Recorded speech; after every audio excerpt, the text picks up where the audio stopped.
I wish good things to you who's watching this. I am Alexey, and with me today is a special guest, chess author, Carcassonne master, and the reigning Carcassonne champion of Belgium, Raf Messotten, also known as Crafty Raf. Hi, Raf. Hi, Alexey. Thank you for having me again.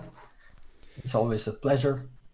Always a pleasure to have you indeed. I'm going to need a lot of your help today in commenting these matches because we have 3 matches back to back. We have about 5 hours of Carcassonne content waiting to happen. So the 3 final duels, not duels, but matches of the round of 16 of the 2025 World Team Carcassonne Online Championships, where we'll be saying goodbye to 3 teams.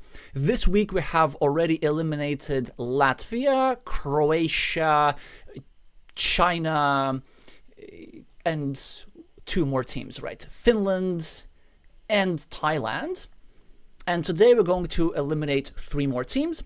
We'll be starting with Brazil versus Colombia, then Poland versus France, then Italy versus Chile. In terms of the team's chances, virtually a coin toss for all of them in my view. Raf, you might disagree. I'm going to give you the floor in just a second. Just want to walk our viewers through the paths in which these teams have reached the playoffs. So Colombia had a quite tough group in Group D, managed to secure the spot in the playoffs in the last match in the group, defeating defeating Greece 3-2. Chile defeated the United Kingdom in the final round, and Colombia qualified from 2nd place. Brazil had a far better tournament so far. They were in Group F, won 4 matches out of 3, losing only to Argentina, if I'm not mistaken. But I could be mistaken, because I kind of start forgetting the group stage. And basically here they are. The lineups. No. Before the lineups, I just wanted to point out one interesting fact, why this, in my view, is the most interesting of the 3 matches that is going to happen. There's a bit of a deeper rivalry going on, because these teams have played against each other in official tournaments 6 times, winning 3 times each. Twice in Copa America in 2025 and 2024, 1 win per side, and 4 times in the World Team Carcassonne Online Championships. So for some reason, Brazil and Colombia play against each other every single year in the World Team Carcassonne Online Championships. This one's not exception, and somebody is going to emerge with a better winning record than the other. So I just wanted to open the lineups here and try and speculate as to who might win. We can see that on table 1, our Captain Besson. I'm calling him the captain because he's the captain of Piratas de Carcassonne, the club team of Carcassonne and the Brazilian team online championships, in which I'm also playing, who is going to be playing against Salvador with a screen name Salvatrice. And they have a 4-0 record. Of course, this involves both tournament games and casual games. And another pair of players which have a lot of history is Ed Chamon on table 4, who will be playing against the highest rated player in Colombia at the moment, Esteban Torres, with the screen name Killuminati Warrior, where the 3-5 record is happening. And of course, a bit of history on tables 2, 3, and 4. As you can see, very similar ratings to most tables. On table 2, we definitely expect an advantage for Eric Mateus, the reigning, not the reigning, but the 2022 Brazilian champion, who will be playing against Tatan D. On the other tables, probably a coin toss. So Raf, I know that you have some experience playing Eric, or Teos, and you mentioned his player strength, but also some weaknesses in time management. Would you elaborate on that? Yeah, sure. He plays quite quickly. Often it puts pressure on his opponent by playing fast, so you have to think fast yourself. But because he plays also that fast, sometimes he makes some mistakes that are quite avoidable, I should say. Even against myself a few weeks ago, he made quite some mistakes, I think, But let's hope he doesn't make mistakes today. He should definitely bring this one home for his table 2.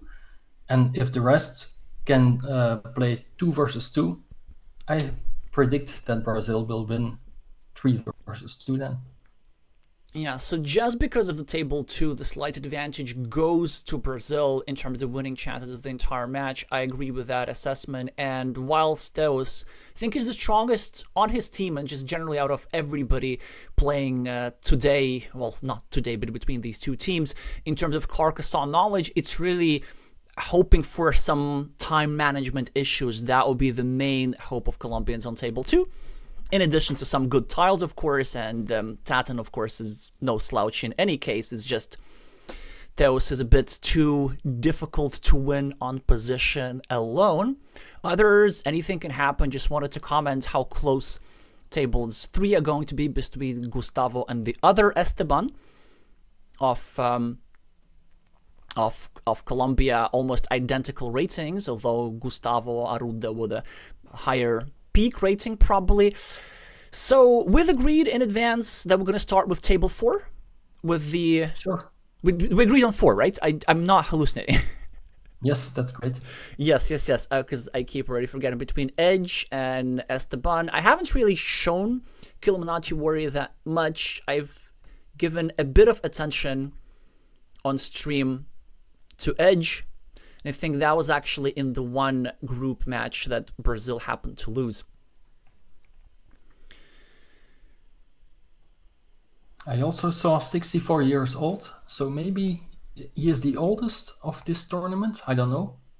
I'm not sure if he's the oldest, but he is... the most experienced, I should say. He's also the most experienced in terms of games. Like he plays a lot.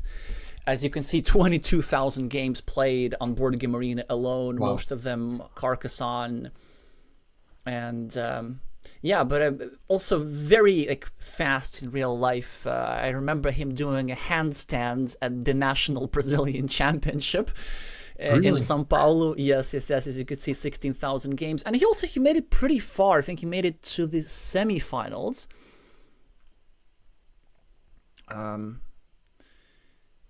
So, wait, what am I doing? Why are we looking at his stats? No. We gotta just go straight to the game, of course. Unstable interface. Yikes. So, Edge is going to be playing the Black Meeples, and a 4-pointer is already started. Killuminati Warrior is playing Red.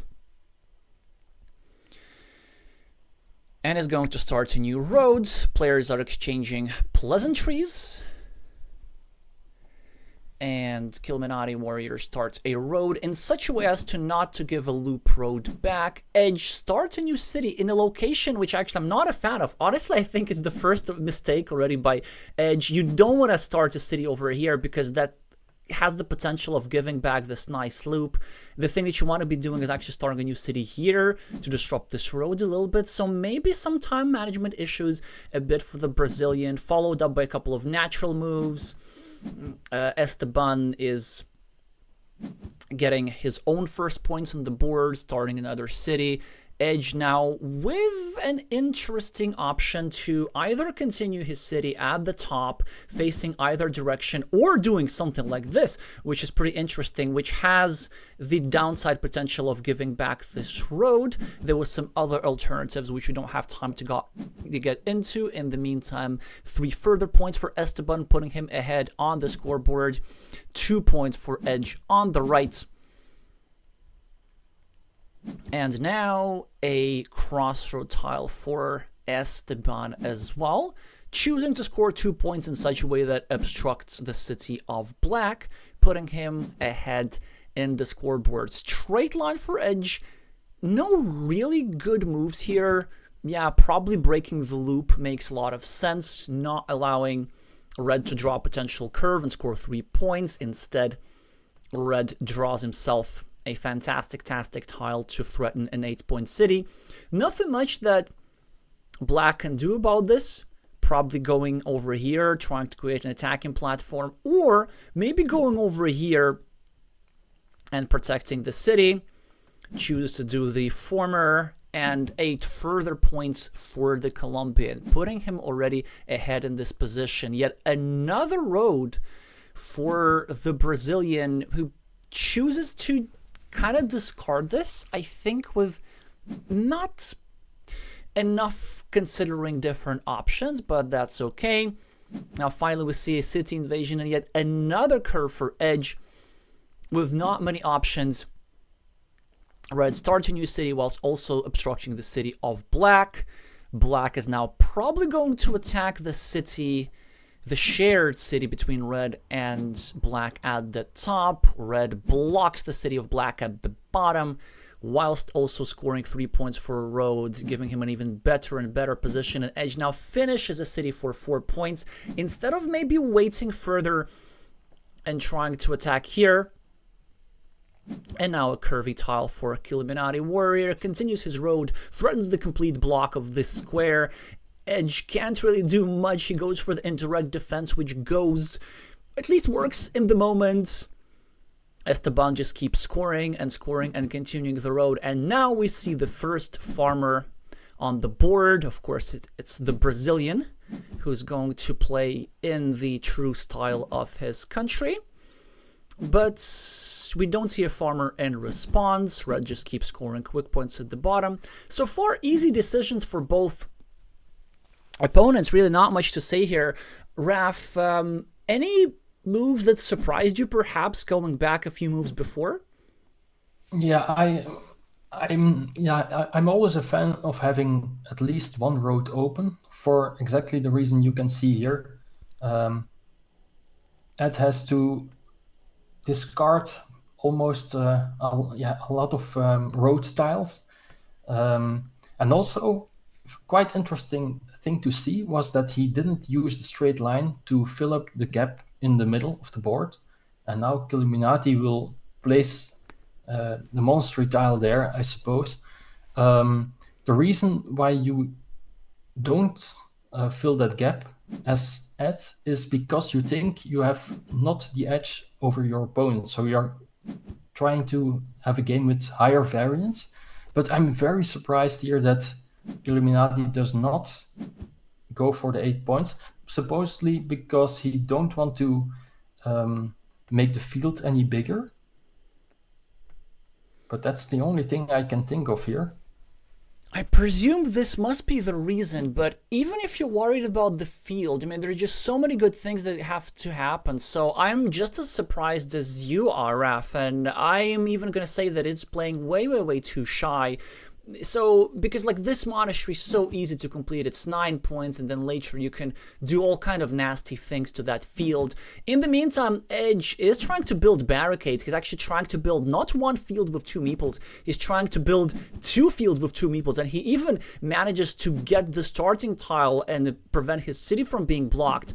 But the most important thing that Black managed is because Red was a bit chickeny and did not place this tile over here. Red did not even go for this 6-point monastery spot, which allowed Edge to take this monastery spot instead. And now it's a pretty playable position for Black. Yes, exactly. And if I'm Black here, I would definitely keep that spot in the middle of the board open. Maybe not sure. What can we do here as Red or as Black? At this point in the game, I like to count the points already. So 18 field points at the top, but it will likely be only 12 points when the fields will be united. So 12 and 7 at the bottom is 19. So Black is +9. But there are also 2 monasteries for 5 and 3. So only +1 for Black. Red is +4 now, with an equal amount of meeples. But the only thing Red has to do then is to unite the fields, which is still a little bit too early in my opinion, because the fields can still grow a lot.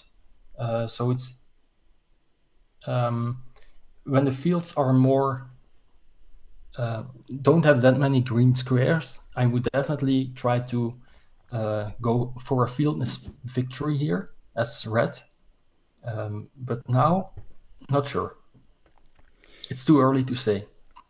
It is a bit too early to say, and also I was a bit surprised that you tend to count points this early. Maybe it's something that I should be thinking about, because the points can change so rapidly that I tend to not spend too much energy, or at least what I like to do is have a rough count in my head, very, very rough, to just understand where I stand. But like if one side draws a random monastery, let's say, then it can swing the game 9 points. A 8-point city somewhere can also swing the game, and so on. But I'm really, really surprised by both of the players' moves here. First of all, Esteban choosing not to add this here triangle to this city, kind of not trying to even finish the city, instead making a prophylactic move against this field, now also getting another monastery, of course, and not meepling it, which sort of kind of makes sense, but this tells me that he probably does not want to field this victory. If you want to go for the fieldless victory, then you typically do meeple this 5-pointer, and you even are okay with getting blocked. You just try to bully your opponent on the scoreboard and not care about the field. But one thing that I wanted to address, as players now exchange quick points and make natural moves, this move by Edge over here, starting a new city, which is perfectly natural, but I wonder if doing something like this would have been way, way, way more annoying. Still trying to build 2 separate fields and then hoping for one more city cap, building barricades, and doing himself like 24 points with 2 meeples. And Edge is doing something similar, but even extremely, extremely high variance. Have a look at this. Another 6 points, potentially 9-point farmer, giving back scoring options with a 9-point monastery and slash or with a 10-point city, hoping to be the first one to pick off one of these 2 empty features. So an extremely high variance approach from Edge, and is gonna pay off, as he's going to make a move which gives him 10 points for a city, 3 points for one farmer, 3 points for another farmer. So it's a 16-point tile, and suddenly Black is just ahead. Yeah, I'm quite surprised that he went for the high variance play, because I thought he wasn't doing that bad.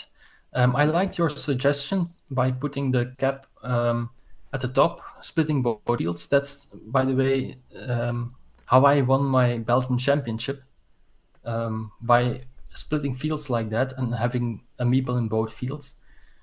So I'm definitely a fan of that ever since. But yeah, now it's very difficult, in my opinion, to come back for Illuminati.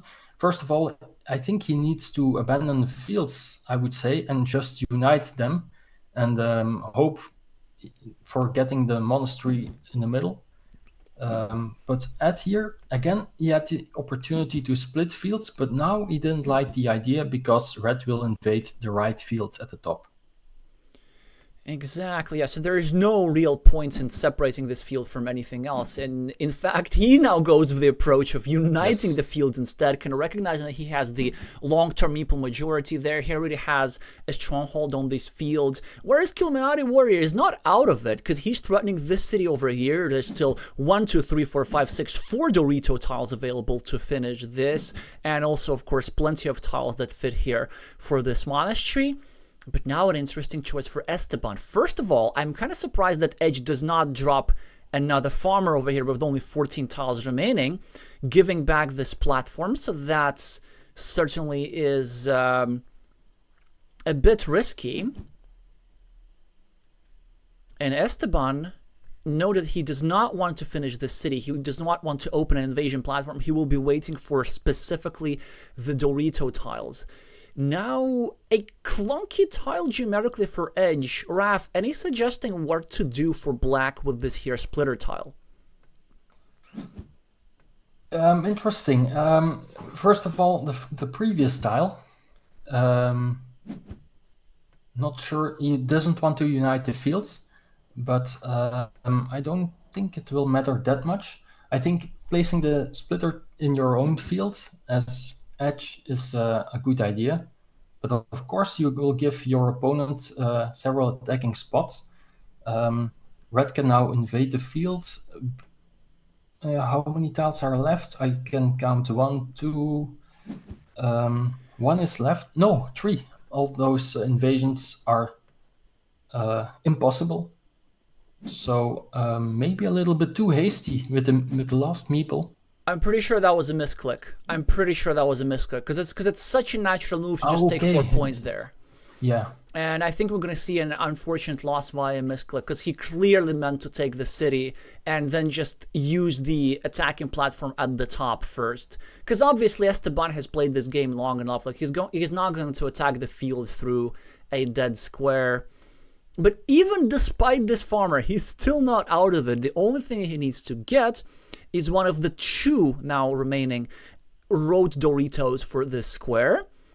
Or at least get a monastery meeple back. At least something. Edge is 22 points ahead on the scoreboard and has a meeple in hand and just so many options. So he could go here and ensure the farm if he so chooses, although it's actually not that important because there are no vanilla city caps left that would fit into this square. So maybe we go here and try and block the square whilst also dropping a ninja farmer perhaps, or maybe we do something else entirely, like going at the bottom and trying to just spend a meeple on a 5-point road. Yeah, or you can try to invade the field at the right, or is it too risky? Exactly there, because there are 2 tiles left. Your opponent can have one, sure, but you hope to get the other one, and then you are in the field.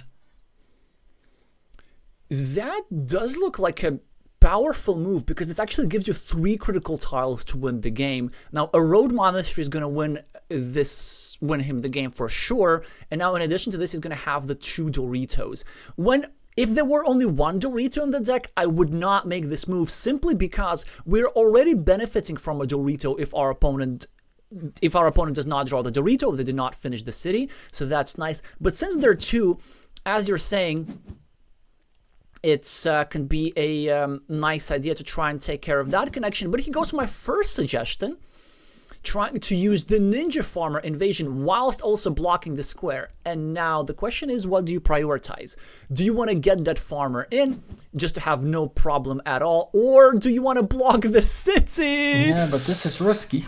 There is now a 6-point field, possibly, if red also gets the monastery, and also he can join the other field via a curve. Yeah, so I think maybe a bit of a misprioritizations by Edge. Maybe blocking the city was a little bit better, but it doesn't matter because he's going to get the road monastery. He's going to cash on both of the monster setup that he made with this meeple 20 moves ago and have ironclad control of the field with 3 versus 0 majority, really. So much so that it's actually not a good move for Killuminati to go here and score these 6 points for the road, because he would be helping this farm a bit too much, and that's why Esteban simply goes for the 6-point field and basically throws in the towel. Interesting game. Big field fight, lost convincingly, or won convincingly by Edge, and he will bring the first victory home. Yeah, I guess whilst Esteban is deciding where to place this Dorito tile, maybe you can decide if you want to stick with this jewel or watch another table. But whilst you make that decision, time to catch up with the chat. Hi Steve, hi Al, hi Napamai, hi Victor, as he's supporting Brazil, saying that his opponent ran away. So wait, did your opponent not show up? Did you win by default? That would be a bit surprising, so hopefully everything's okay with Salva there. Hi Edoguns, hi Glovier, yes. Well, Raf is hopefully not the last time on this channel, but hopefully many, many more times.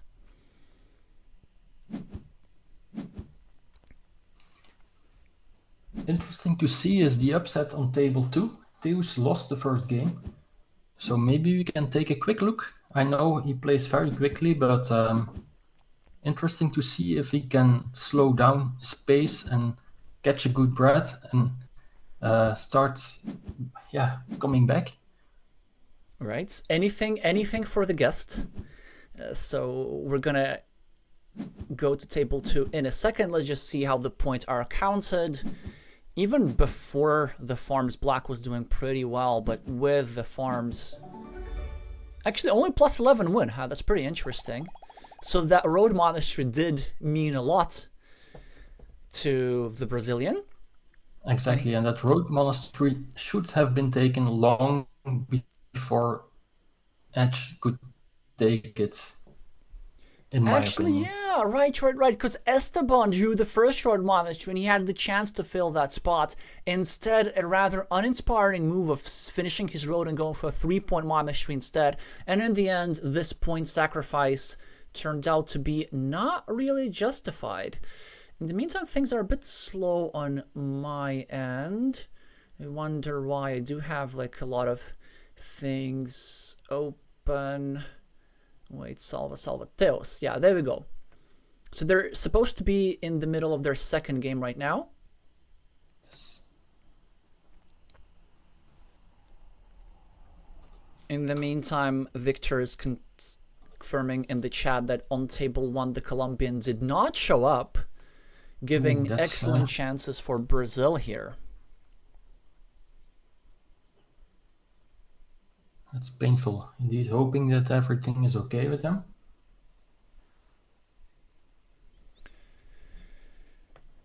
So the first game, ooh, it lost by 40 points.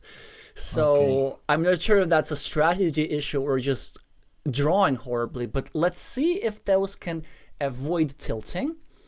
Now they've spent 5 minutes, and in the 5 minutes they spent more than half of the game. So this is exactly the reason why this table is going to be hard to follow, but I'm going to do my best. Let's first of all zoom out. Let's make the full screen and everything. But whilst I'm doing this, I'm pretty sure they're going to be just finished.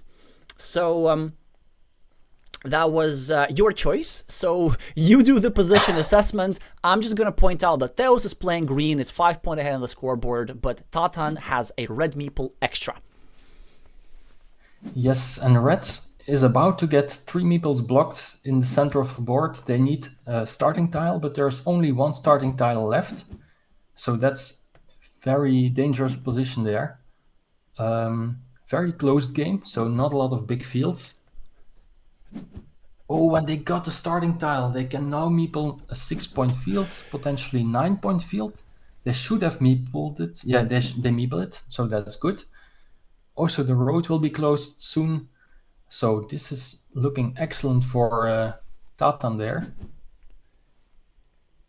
That is just an absolutely gigantic draw to not only get a defense tile, but simply just get the starting tile straight up and eventually 3 meeples back. He can, for example, finish this road right now if he so chooses. We can see that instead Tatan chooses to try and finish the city at the top, and Theos is sacrificing value to try and stop that, but it's working so far. He will be able to successfully invade that city right now, I presume, or not, because he also needs all this is such a decision. Do you just go here and finish this city instead, or do you sacrifice this meeple and invade, and Theos invades? Do you agree with that, Raf? There's only 1 invasion tile. All Doritos have gone out. When he gets it, it's the last one. So I think it was a mistake.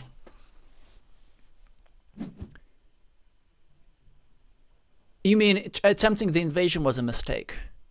Yes, I think he should have finished his city for 4 points and then take a 5-point road. That's 9 points, and giving 3 points back for the city. So that's a 6-point guaranteed move.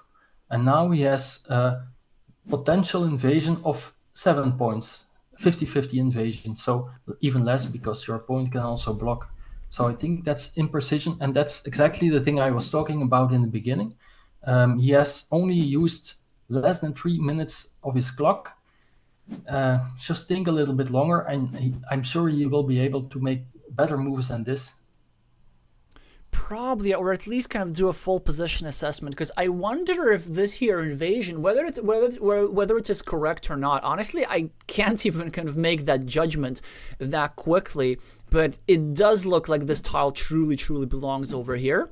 And we can see that now Theos places the last meeple on the monastery, and he's ahead on the scoreboard, but not for long, as Tatan gets a meeple back.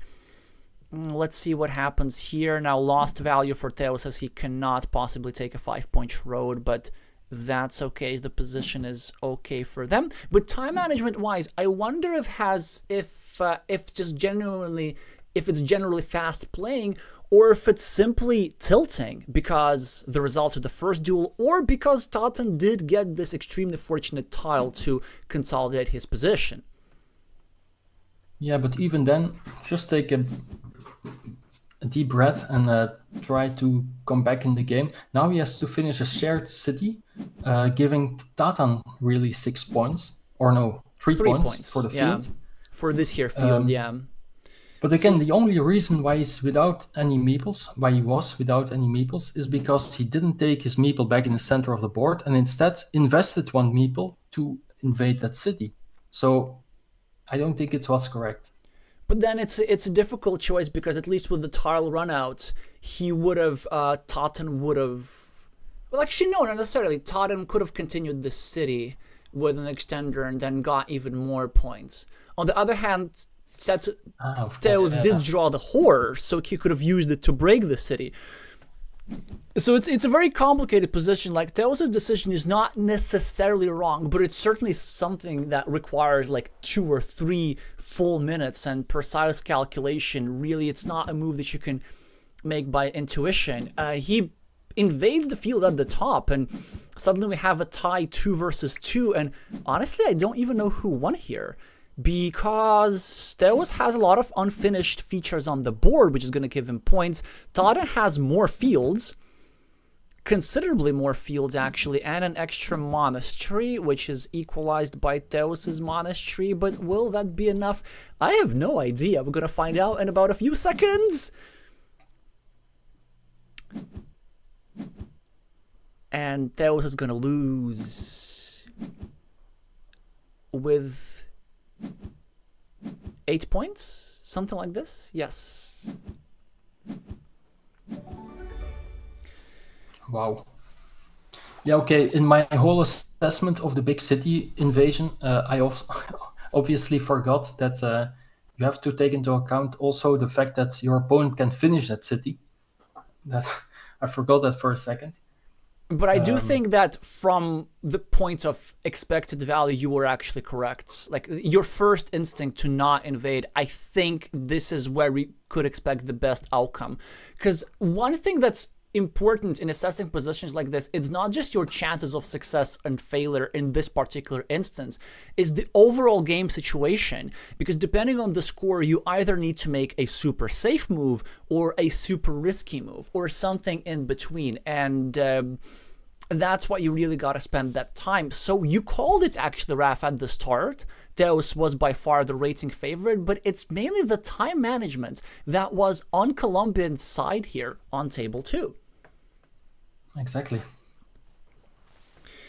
I wished he did learn from it, from previous games, but he's still young. He still has a bright future, of course, and we will see a lot more of him, I'm sure. Well, I have no doubt about that, but we now need to carry on with the match. As we can see, so far it's going actually pretty well for Brazil on tables 3 and 4. The question is, do we continue with back to edge, or do we watch somebody whom we haven't watched, either Gustavo Arruda, who I keep hyping like every stream, or maybe Sergio Antolines on table 5?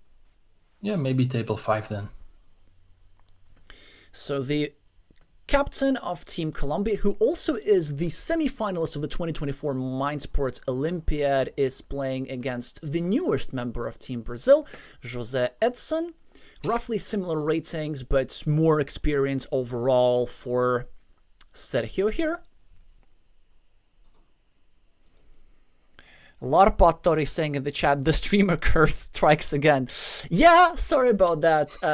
So I'm not sure, Raf, if you were watching my previous stream, but basically in the Finland versus the United States match, I was saying how Zach Bell doesn't have any chance against Nallerheim, and it was going to be a learning experience for him. And Zach Bell won 2-0.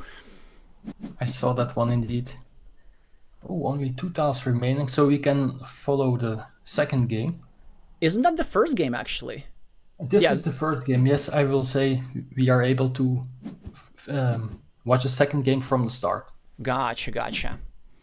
So here it looks like Sergio is doing fantastic on the scoreboard, and I can't possibly imagine what Edson could possibly have on the board to make up for that fact. He has a lot. 15 point field. Is it still connectable? 1, 2, 3, 4, 5, 6, 7, 8. Not possible. But there's a 6-point field here for the Colombian. He also now going to get into this ruin here. Okay, that's a problem. And actually he was going to get there with... Yeah, but he was going to get there with any of the 2 final tiles because all of them were big tiles. Correct. It looks like it will be for red then.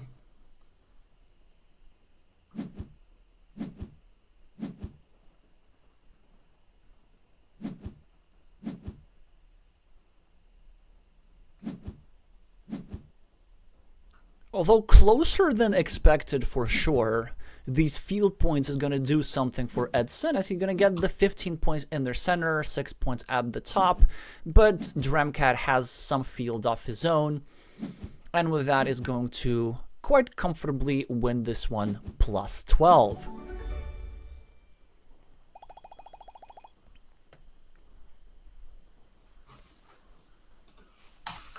Okay, and now we can take a look at the second game of those two. And hopefully these play slow enough so that we can actually follow the action. Yeah, because the first game took until now, so half an hour. So I suppose that it could even be the decider. You never know. I hope so. It's kind of headed that way, really. So Sergio takes the first one. He's the starting player in the second one as well, and he's going to abide by the principle of 2 cities in a rather interesting way earlier on, already leaving back a long-ish road for either side to claim. Edson gets a straight line, continuing his road. Also has a 1-point city at the bottom, so not a very eventful start for either player, but the first juicy tile, the first 4-point tile has been drawn, finishing a city, starting another one, and finally a vanilla, not a vanilla, but a dagger city cap for Edson to equalize on the scoreboard. Sergio with a Dorito tile continues the city at the top, going for the usual 3 Dorito city completion pattern. The first monastery on the board goes to black for 5 points in the center of the board. Excellent placement with a lot of control of key squares in the position. Straight line for Edson. Needs to make a choice between 3 moves in my view, 4 moves actually. Goes for something more standard, finishes the monastery. In the meantime, Dremcat continues his city, and now, as Edson, do we just continue our road on the left? Do we go here indirectly, or do we do something like this? Try to create a platform against both of these squares. Edson chooses the latter option, which I think is a strong move, but it ain't gonna work as Sergio finishes a 14-point city and gets a meeple back. Still, at the very least, if Black draws a Dorito tile soon enough, he can capitalize on his move by going over here and trying to severely attack this meeple, but even that's not gonna work as Sergio gets another juicy tile with a shield and continues his city at the top, and this position now looks pretty tough for Black, looking to score either 3 points now or just get a meeple back from this road. Go to the 3 points, giving back a scoring option. Would you finish this road here? Exactly, because you give back a scoring option, I would go for the meeple back, exactly for that reason. Black is having a hard time here, but it can turn quickly if he is able to chain monasteries at the bottom. That's why he plays the T-shaped crossroad that way, so that's excellent play in my opinion.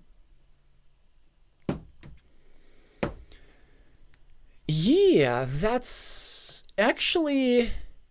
So I think this move here that you're referring, that you didn't like, I think Edson might have perceived that he's behind and he wanted to give that road back. He wanted to gamble a little bit, but his position is actually not that bad. First of all, there's this lovely monastery spot which only he can take, but there's also another monastery spot, so whoever gets the road monastery is going to be in a very, very strong position. So from Dremcat's perspective, I wonder if he's perceived that he's so far ahead that he just wants to go like this and break this monastery square at the expense of the safety of his own city, or do you think it's something more extravagant and at least Sergio thinks so? He gets himself a normal 3-point road, a normal move for Edson, continuing his road, starting a new city. Dremcat gets himself a meeple back. Very open position, very easy decisions for both opponents for the most part.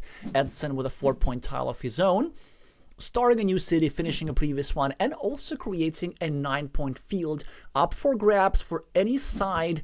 Dremcat cannot grab it right now, but what he can do, he can actually harass both of the squares occupied by black meeples, looking to trap either the city or possibly the road.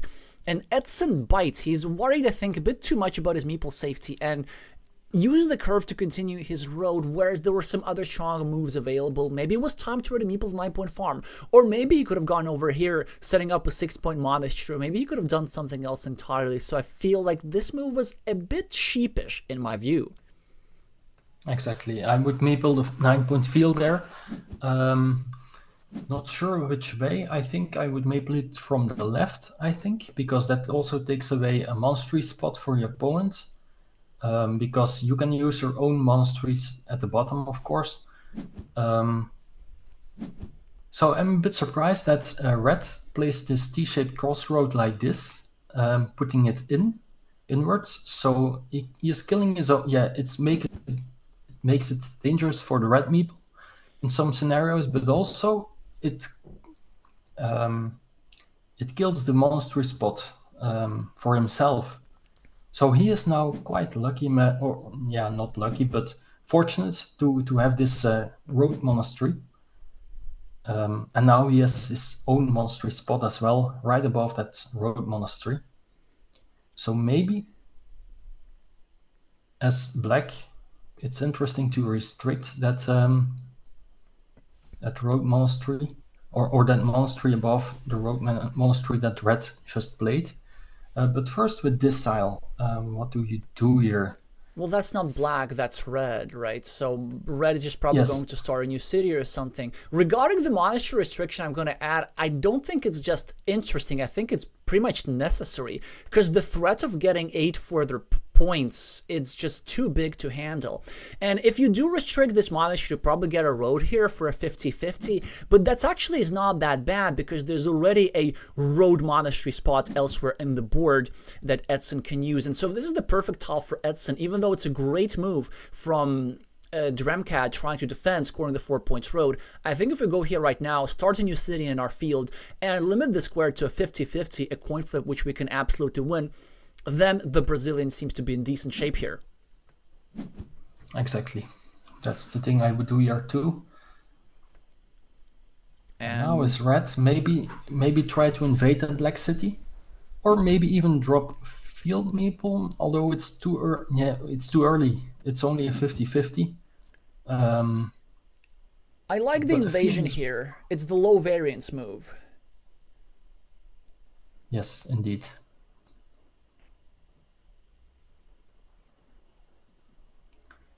And you could here go for, no, that 6-point field is too early, I suppose, at left. Start a new city somewhere, maybe bottom right, but it's not necessary. What would you do here? Well, anything but that is my answer. Yeah, you're gonna waste shielded tiles like this at the World Championship. This just shows me that you're not trying to win. With 3 meeples, like, what are you saving those meeples for? I guess one of meeples you need for the monastery, and that's a great tile to draw, but you're gonna get a meeple back immediately, so it seems that really a lot of lost value in that move. Now Edson, of course, is going to try and invade the soon to become the Colombian city at the top, by finishing his road and starting a new city. Dremcat is creating a lot of threats, whilst also being 18 points ahead on the scoreboard. Still tough, tough, tough, tough, tough. And now he is considering whether it's worth connecting, the answer to which is yes. Edson with a curved tile finishes. His monastery catches up on the scoreboard a little bit. But still, this position would have been a little bit better with a meeple somewhere on this tile. Dremcat with a regular monastery, looking to meeple it somewhere, I presume. Do we just go here for 4 points, trying to equalize the meeple of our opponent? Or do we just discard the monastery? That really seems to be the other alternative. I'm not a fan of discarding monastery. Yeah, you could go at the bottom, maybe. Although Black will not go there soon, I think, because it's easier.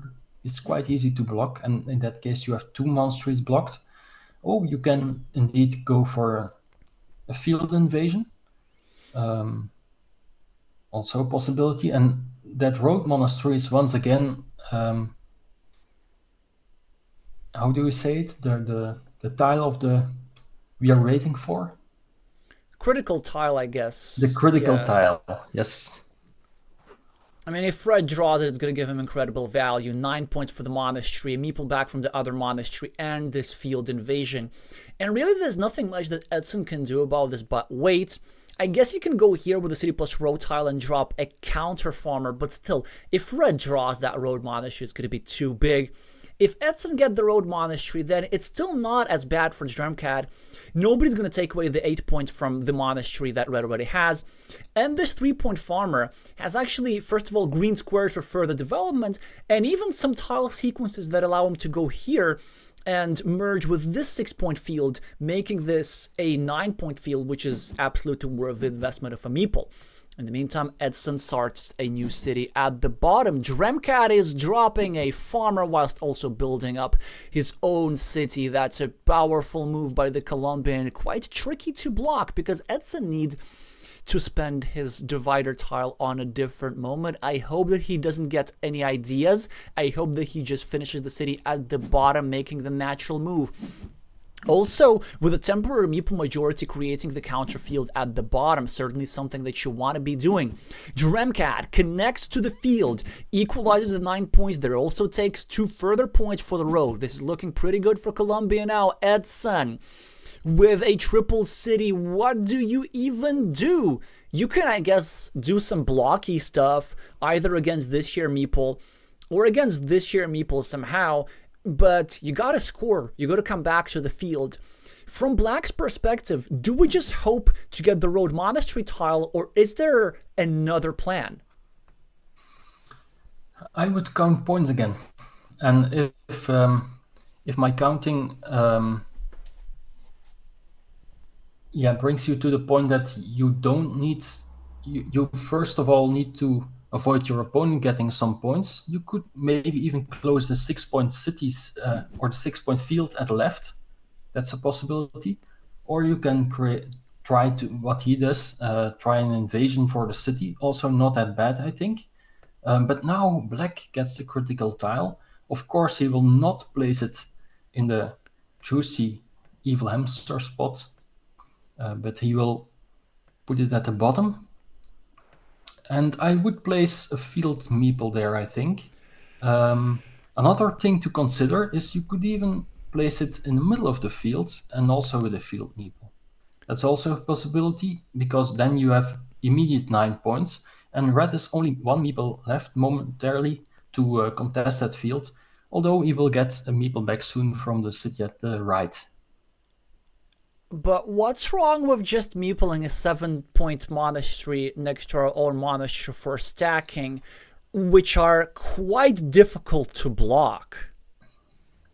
Yeah, my calculation is not that quick as yours, Alexey. So first of all, before I make such a move, I want to make sure that's all that I can get my monasteries back, my monastery meeples.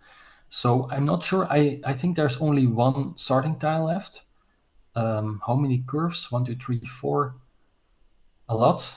So 5 curves are left. So maybe it was indeed, or was he scared of the dagger?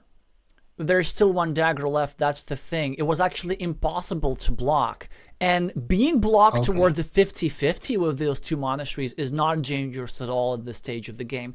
And the main point is about creating threats. That's the thing that would be the most disappointing thing. Because you said there were a lot of curves, like 1, 2, 3, 4, 5. Yeah, 4 curves still remaining. Like, imagine if Dremcat gets some sort of road tile. Then he'll be absolutely helpless against Edson drawing another road tile, going over here, and then like finishing this sort of stuff. Because you see what's going to happen. Now Edson loses his monastery meeple regardless. He's going to lose this farmer. Sure, 9 points are fine, but you know, that's not like all the rage in the world, and he's doing just all right. But I felt like with this here road monastery, for just a couple of fewer points, he would have such severe threats that he could just put the game away in a couple of moves. Now we know that based on the tile run out, my plan would not have worked because Dremcat would have blocked 2 meeples. But if you think about it, this guy is already blocked regardless. It's just it blocks for 9 points instead of 8 points. So it's like 1 point more, but with no chance of getting a meeple back. Yeah, true. You're correct. In the meantime, I think Red is 5 points ahead. So if he can get the city back at the right, maybe start a field invasion at the bottom, he will certainly be able to win this one. But this is huge for black. Maybe I would have liked to see a meeple there, but not sure. Again, I have to count the tiles to make sure if there are enough tiles to complete that city or that road. I can see 5, 6, 7 crossroads, so that's too much to meeple the road. So, but meepling the city is something I would have considered there. Red wants to play it safe and get his meeple back. It's the right choice, I think. And now we can start considering the invasion of the bottom field. Yeah, and the invasion of the bottom field also comes with a 16 field to begin with, so much so that is it crazy with 16 tiles remaining and 3 meeples in hand to actually double down on the bottom field himself, going for 6 points, having the city cap open for 7 points extra perhaps, and just claiming a 12-point field with 2 meeples, but one which Red has absolutely no chances of fighting for. Yeah, interesting. But maybe in that case, I would do exactly the thing he is doing now. I'm not sure if it's correct, but I was looking at that move too. Because that way you have less chance that your fields are getting connected and you lose 3 points in that case. So that's true, but then you, with this here move, you don't have the 3 points to begin with because you're not scoring anything for that city regardless. So it's really doesn't make that much of a difference. I do like the idea. Maybe his idea is to prolong this on his last tile or something like this. In the meantime, Dremcat just gets another 6-point field whilst Edson finally is going to be able to attack this city because Sergio was threatening something dangerous and unpleasant at the top. But instead he goes for a different idea, which I'm not sure how I feel about. Now, it's a lovely idea to try unify all the fields because then black is going to get a lot of points. He's going to get, this 4-point row. He's going to get like these 9 points extra. Dremcat, of course, is trying to block that opportunity because that would be way too devastating. But I'm a bit concerned from Edson's perspective, leaving that top city unattended. Exactly. I would be concerned as well. How many Doritos are left? I think 2. And still 1 big city tile, I think. Yes. So definitely finishable, that city. And also Red doesn't immediately take the 3 points at the right because maybe he's trying to do the same as Black was doing, to create a loop at the right to join the field in the middle. Or he wants to take these 3 points in order to expose this here field connection platform from attack at the bottom. Yeah, of course, yes. Or maybe it's both, because there were tiles in the deck to accomplish the loop thingy that you were suggesting. Let me just put this right over here. Now that Edson draws one more curve. I doubt that it is possible. A couple of options here for the Brazilian, either just take one monastery point, or to go over here to expand the bottom part of his field, or maybe to just play a prophylactical move against the top city. Yes, but as red here, it's a little bit dangerous, in my opinion, to take those 3 points with the crossroad, because you are ahead currently. Oh, can he close a city? Yes, he or can. not? No, he can't. No road Doritos available, but I know the move that you're thinking is probably this, right? Covering up and then hoping for the road Dorito, but there's no real way of finishing the city at all, actually. There's nothing simply that fits into this square. But maybe it's still the move to play to secure, to prevent black from joining that city. Alright, because black still could go here with a Dorito, with a regular Dorito, and of course, and connect like this. So you could either go here, but depending on the tiles remaining, you actually might want to bait your opponent into connecting. Let's say if there are a lot of straight roads remaining, which I don't think there are, but let's say if they were, then a Dorito goes here for black, and then suddenly a straight road, simple straight road, blocks the connection, and all black has done is spend a meeple for just 4 points. True. Maybe then kill the field in the field connection spot in the middle, or try to invade the field yourself. But that's dangerous. You don't need the points currently, so I would be not. Yeah, I would just block here, right below the crossroad. Is where I would put this tile. But then if you created that invasion space in the first place, why block it? Because you must have created this for yourself for some reason. Yeah, yeah, of course, but we are different players, and I would not have created that place there. So, and he doesn't know either. So he created the space, the place, but he didn't use it now. He's putting one city cap in his field, also not a bad move, I think. Yeah, they are believed still city caps to claim the 7 points over here for this here guy.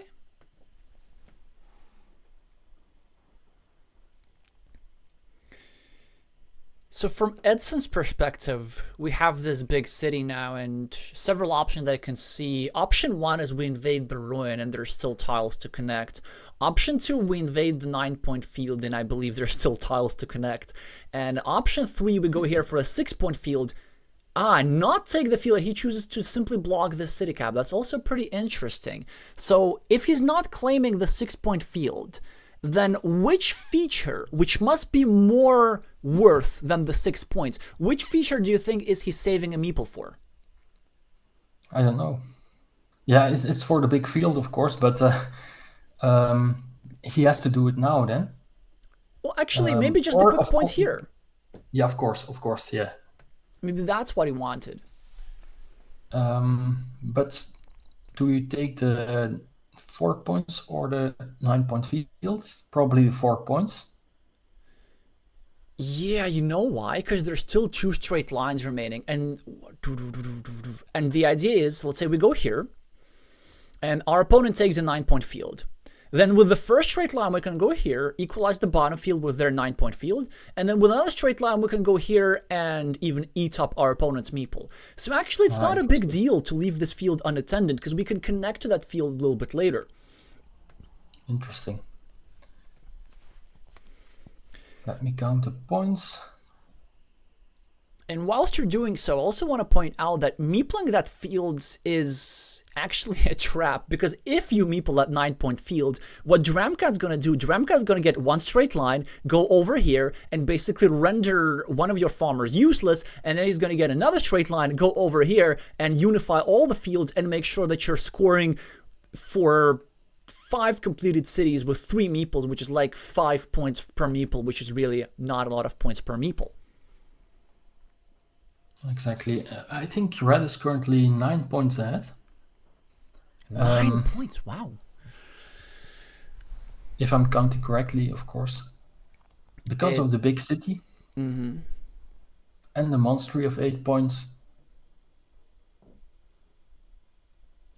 Yeah, so I And also, presume we just take the 7 points as Edson, which would actually, this is great, because this would put us at only -2, and we have a way to invade the field. Yeah, check this out. It works perfect for us. So we go here, we go at -2, Dramcat goes here at +11, then we taking the field. We go here, we make 3 points, we're at -8. And we still have a meeple to do all kind of stuff. We can go here, make 6-point meeple by overrunning the field with a 3 versus 1 majority. And I don't know, we can maybe claim this 5-point ruin with the last Dorito tile. Something like this sounds like a legit winning plan to me. or maybe the road at the top, if there's still a curve left. No regular curves and no road Doritos, just double checking daggers with my eyes, and I think there might be still a dagger left. Yes, but then we can also do one more thing with the dagger, because like if we take the points here, then we're also leaving a city cap for scoring in addition. True.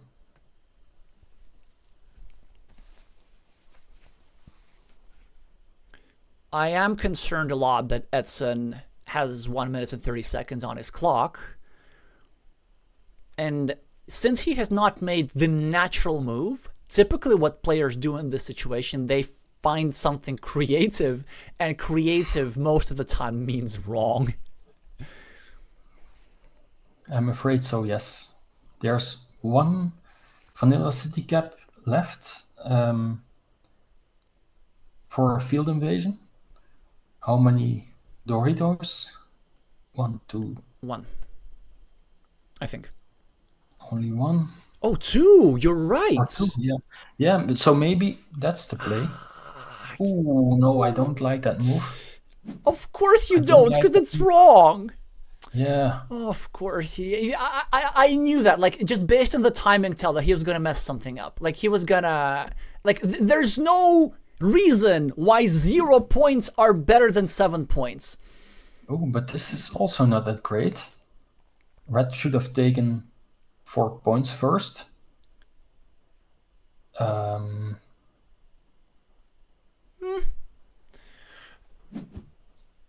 Actually, not necessarily. Why not put it in your field? Because there's no city cap left, or try for a loop because there's no curve left. I think he's just trying to play the clock, and from his perspective, it's actually kind of correct. Yeah, because there was... I sort of messed up with the counting as well, because there was only one straight line remaining, because some of the starting tiles look like straight lines, like they're all in one area. So basically, there was actually... It wasn't possible, realistically, to connect all of these fields together, only part of them. So it looks like with his clock pressure, Sergio is going to outplay Edson a little bit, and despite not being able to draw the critical tile, have just enough with the ruin, with the quick points, with the clock pressure to win this 2-0 against the Brazilian. Yeah, and he got the Dorito tile right after the Spitter tile, so he was able to invade the main field. I think. He could have invaded the main field. He could have. But the thing is that the main field was only 9 points, right? Yeah, that wouldn't have been. He needed to score and invade, which actually, wait, that was doable, no? Wait. So if he were to just go for the natural move and take the points, then the other tile that he had, if he were to just draw like double Doritos or Doritos plus City Cap, then he could get 4 and then 9, something like this.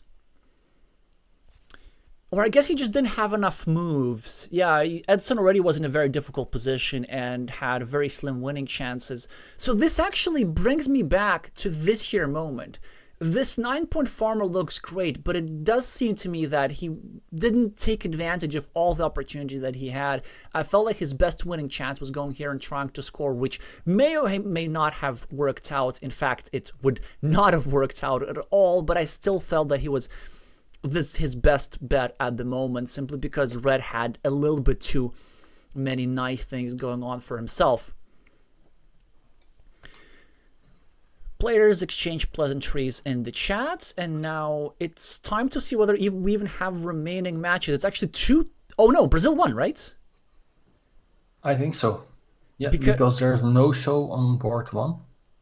Huh, this is pretty interesting. Yeah, so no show on board 1, which is effectively 2-0, and we have a victory with the minimum possible score. We have an upset on table 2 as Tatan successfully defeats Deus, which we saw.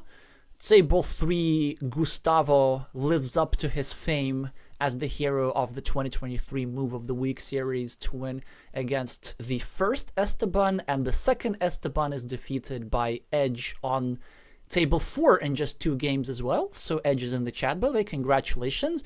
And what happened on table 5 we just witnessed, but apparently that wasn't relevant any longer. Very quick match. A bit surprised. Yeah, exactly. So exactly. And so it's 3-2, right? It's 3-2. Yeah, as predicted. Yeah, exactly. Basically everything, you were spot on about exactly everything that went on in the match. Even the possible upset on table 2 and the scenario how it could possibly unfold. So that's why I want your prediction for Poland-France, which is the next match we're watching right now. Before we do it, I just want to say, because the matches are so close in succession, we're going to do all the national anthems at the end of the entire stream after Italy and Chile, but we're jumping into the next match right now. So just a quick congratulations to Brazil at the moment, and then a proper congratulations a couple of hours from now. So, Raf, do you see the lineups of Poland and France on the screen? Yes. I think Poland is the slight favorite here, maybe 55 or 60% versus 40. Especially table 4 and table 5 are looking a little bit stronger. Maybe it's just a temporarily ELO advantage. Table 2 is looking very strong with MTU and Viv. So that's definitely maybe my favorite to watch. But also interesting to watch any other table, really. Very high rated players. So curious how this will work out. Yeah, so just to do a bit of a further introduction for players, I definitely agree that MTU versus Viv is by far the most interesting. The only counter argument against watching this is because I've already given a lot of attention to the Polish captain and the French superstar on my team, on my streams. But since they're both playing at the same time, this should be pretty interesting because I'm not sure exactly who's going to be the favorite. On table 1, KSP is a bit of an unknown account of a very well-known player. That's actually Maciej Brzeski, the all-round mind sports athlete who's like a champion in everything. But his main Carcassonne achievement is probably the bronze medal in the 2022 in-person Mind Sports Olympia event, whereas he's, regardless of all his fame, being outrated, albeit slightly, by Valentin André with a screen name Blitz, who is also the French captain. Table 3, also even ratings between the reigning Polish champion Tomasz Roda against Camille Gauthier, who is Lachodrome, also formerly known as 1-3 or 1-3. And of course, tables 4 and 5 you already mentioned. So is it going to be MTU Viv or any other suggestions? I kind of feel it has to be either table 2 or table 1. Are they quite slow players? If they take their time, we can watch them later. I have no idea. I know that Maciej is a slower player, yes. That KSP is a slower player for sure. Blitz is pretty fast, so he's living up to his screen name. So yeah, let's start with Blitz then, maybe. Alrighty, let's. Oh, cool. They actually. I'm not sure that was always the case, but on Carcassonne GG, they made all the screen names links as well. Why is he not playing? Please don't tell me we have another no-show.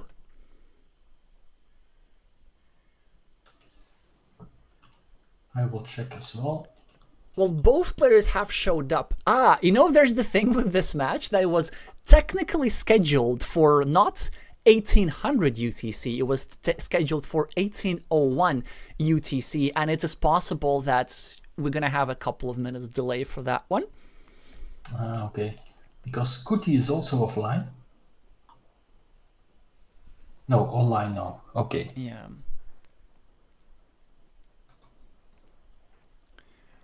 I know that Scooty was online earlier today, practicing, preparing. That's, of course, the 2017 world champion, Tomasz What do you Preuss. think? What do you think about preparing for your opponent? Because some players say, yeah, you should always prepare because you can adapt to their style. But others, including myself lately, stop preparing against opponents with the idea to play our own game and take advantage of that, not being influenced by other stuff. From personal experience, I can say that I recently just didn't have a lot of time to practice, and I stopped preparing for a concrete opponent. And that's why I lost a lot of duels in this championship. Like, I felt that with preparation I would have done better. And in the Carcassonne Champions League, which I won, I was preparing for my opponent, and it was absolutely paying off. I had a separate style for Rabbit Rain. I had a separate style for Koki Yamaguchi. I had a separate style for Statman. I had a separate style for Vladimir Kovalov. So just from experience, yeah, you should look at your opponent. It works pretty much like in chess. Yeah, interesting. But on the other hand, there's also more pressure, in my opinion, because you think, okay, I prepare this, and then suddenly he plays something else, or they do some strange things, and then they throw you off. But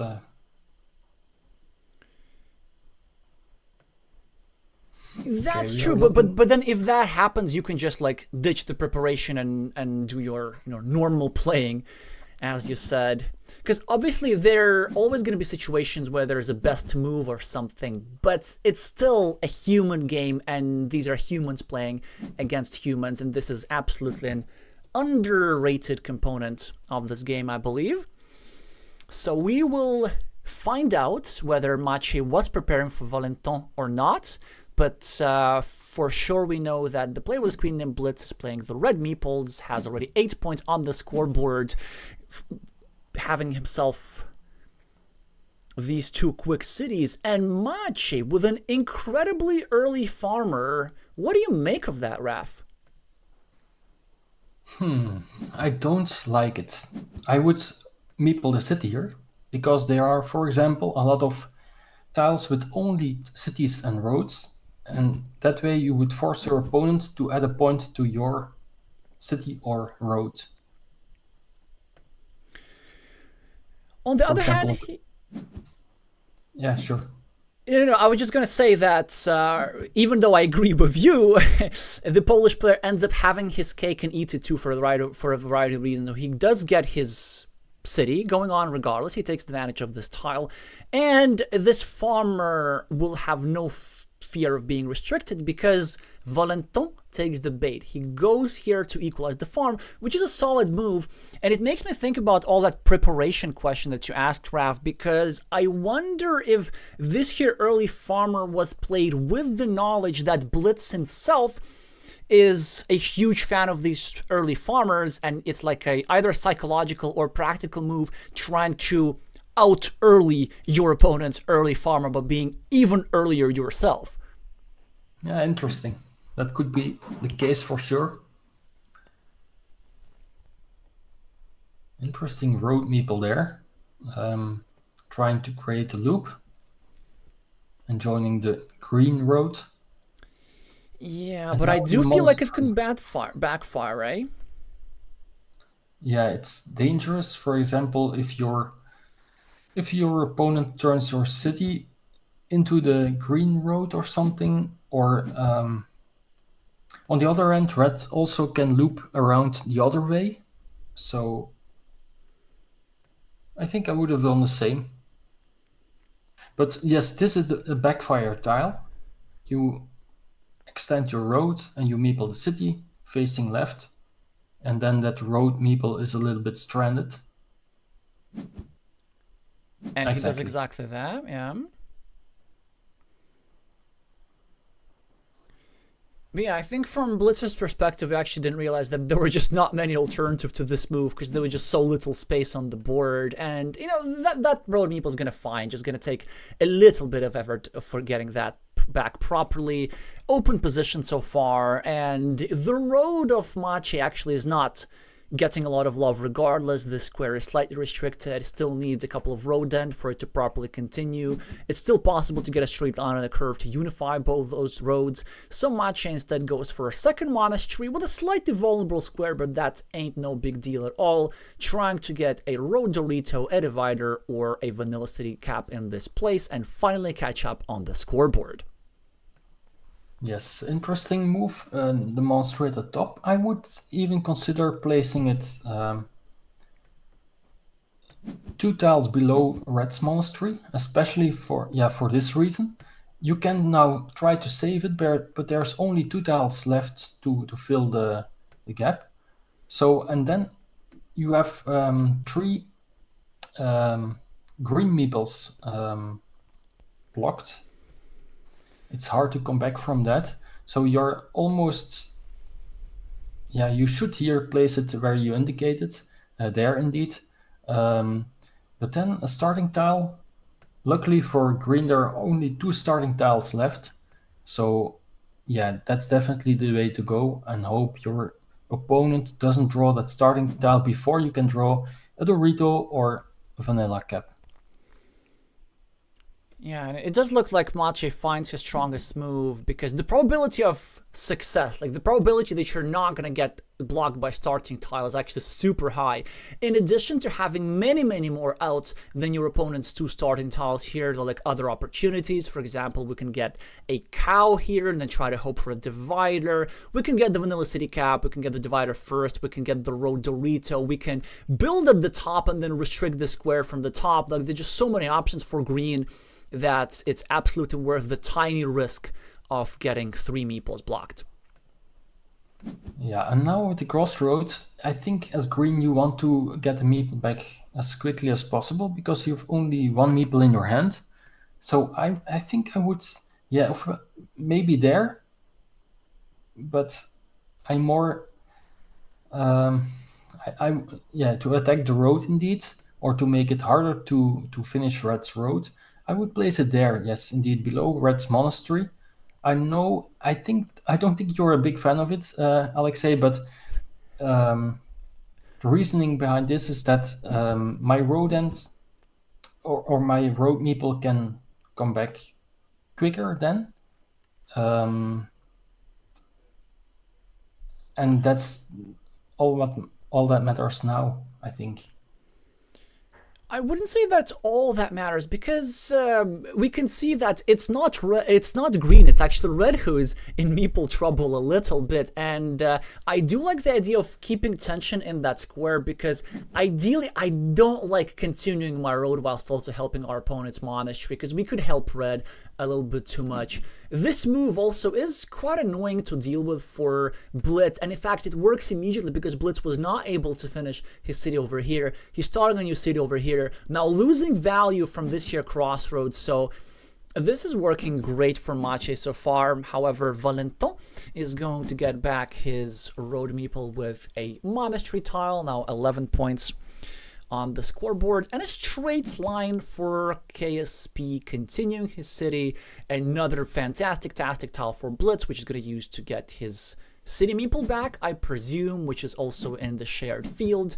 2 extra points for the road, some tiny help for Green's monastery, but it is only Red's meeple that comes back to his hand. Yeah, and with the extender tile that was placed on the top right for Green, I would have placed it on top of the other extender, because that way you can try to block or restrict the blocking square Not with a straight line, of course, because that's the tile that red wants there to block green with 3 meeples. But yeah, any other tile would do the trick. For example, a curve indeed. Yeah, certainly I like that idea. It does appear that being 17 points, or at least now 17 points behind on the scoreboard, KSP trying to risk a little bit harder. I think his idea is to simply finish his city. He doesn't want to block the square. He's just going to chance it by his... He just wants to... for his opponent not to draw the starting tile, period. That's it. And then he has 4 city caps, 2 vanillas or 2 dividers that fit over here. And if he can manage to get them early enough, then suddenly 2 Doritos at the top creates an excellent city completion pattern. Moreover, he can still go forward with your idea that you're suggesting, just a little bit later, sacrificing a tiny bit of the probabilities of his meeple getting blocked, just to have that more organic city building pattern, and then go for the curve block and the Dorito here and the Dorito here, and a big 16-point city. Oh, and red gets the tile. And red gets the tile. And yeah, this is why I'm so afraid of this city building pattern, because now it's game over, I think. Green has 4 meeples blocked. 1 is adjacent to the red monastery, so green will be forced to finish the road himself. So they are basically playing with 1 meeple, maybe the second meeple at the bottom. But yeah, this will be very tough to come back. And that's why I prefer to give up the city, but still have a shot for the game, and to avoid this doom scenario. You know what? I still agree with the Polish player. Like, it didn't work out, but like sometimes you just gotta take the loss. It was indeed an improbable event. Maybe like 20% of the time this is the outcome that you're experiencing, and obviously it's a pretty bad outcome. But even now, I would say that the main problem of KSP is not so much the blocked meeples, it's just the lack of compensation, is the 17 points on the scoreboard. Because if we were to just wipe the scoreboard, then there are still chances. So chance number 1, we get a Dorito tile here, we block the red meeple in response, whereas we have an open ruin which we can develop with the cow tile, quadruple city tile, and so on. Then we try to finish the road and we try to block this monastery square perhaps, and so we are exchanging this blocked monastery for this blocked monastery of red, and then we only have actually 1 blocked meeples in relation to our opponent in this here scenario. This would have been quite alright if not for these 17 points on the scoreboard, which turned out to be even 19 points on the scoreboard as Blitz finishes another city, and with his extra meeple advantage and the open position and the field. Now you're right, Raph. Now it's truly game over. Exactly, and I would even consider taking the bottom meeple back and hoping to bend that road into the city and even block another meeple. But maybe that's too ambitious or too... you don't need that to win in order to win the game. So taking a 6-point city here is great, I think. I mean, you know what? Like, emotional damage is a real thing. Because you don't want to just win this game. You want to win also the next one as well. You just want to, like, crush your opponent here. Yeah, something like this. But I do like your suggestion. It's just scoring is by far the easier route to win. Because you score, get meeples back, win field, your opponent cannot do nothing. Which also makes me think... Shall we just open another game and try to just have this in the background, checking occasionally? Yeah, sure. You know, like sometimes it is interesting to watch these super difficult position and try to see how our opponent can try and mount a comeback. Here, like it doesn't matter how brilliant you are. Yeah. Exactly. It's especially against a good player also. So I've opened Preachy Squalus now, simply because this is the tab that I currently had. With MTU, we're going to catch up a little bit later. But this also looks pretty good for one of the players. In this case, it looks good for the Polish player, but it's a far more dynamic position because Squalus, despite being down a meeple and 26 points on the scoreboard, has actually a lot of stuff going on. There's this big city over here, which I think can still be completed, and that's a brilliant defense right here from Squalus, setting up a 6-point city with a road Dorito, or even an 8 points with a shield, and then with the remaining dagger tile, finishing a pretty much game-winning city and a 4-point road up for grabs. Players now exchanging quick points. Also, Red has a bunch of monasteries, a long road here. Preachy has some fields, quite a lot of fields actually, the scoreboard lead. So the plans for both sides, for Squalus, it is to draw quick points, to draw these here 2 key tiles for these key squares as soon as possible. For Preachy, the plan is try to drop as many like compensation farmers as possible, just to prepare himself for that eventuality. Yeah, and I'm a little bit surprised that Green went far left with the extender tile, making his own road and also the field connection vulnerable. So that could give Red the chance to come back. Of course, this is a 6-point city, but it is in Green's field, and also in case Red completes the city, that city will also be in Green's field, but I think it should be enough in order to win. I think so. He will be getting a meeple back as well, and if he so chooses, he can try and attack that field later. He also just drew another quick point tile, which can either go here for 4 points, or maybe even here, just to continue this here city, of this here road, rather.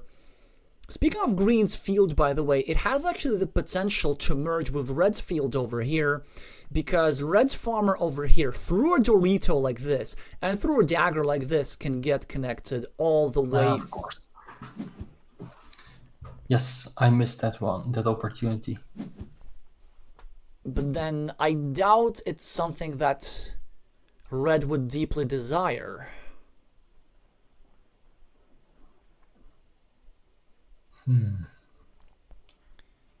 Because he's going to be short on meeples regardless, and Preachy will likely take the big field.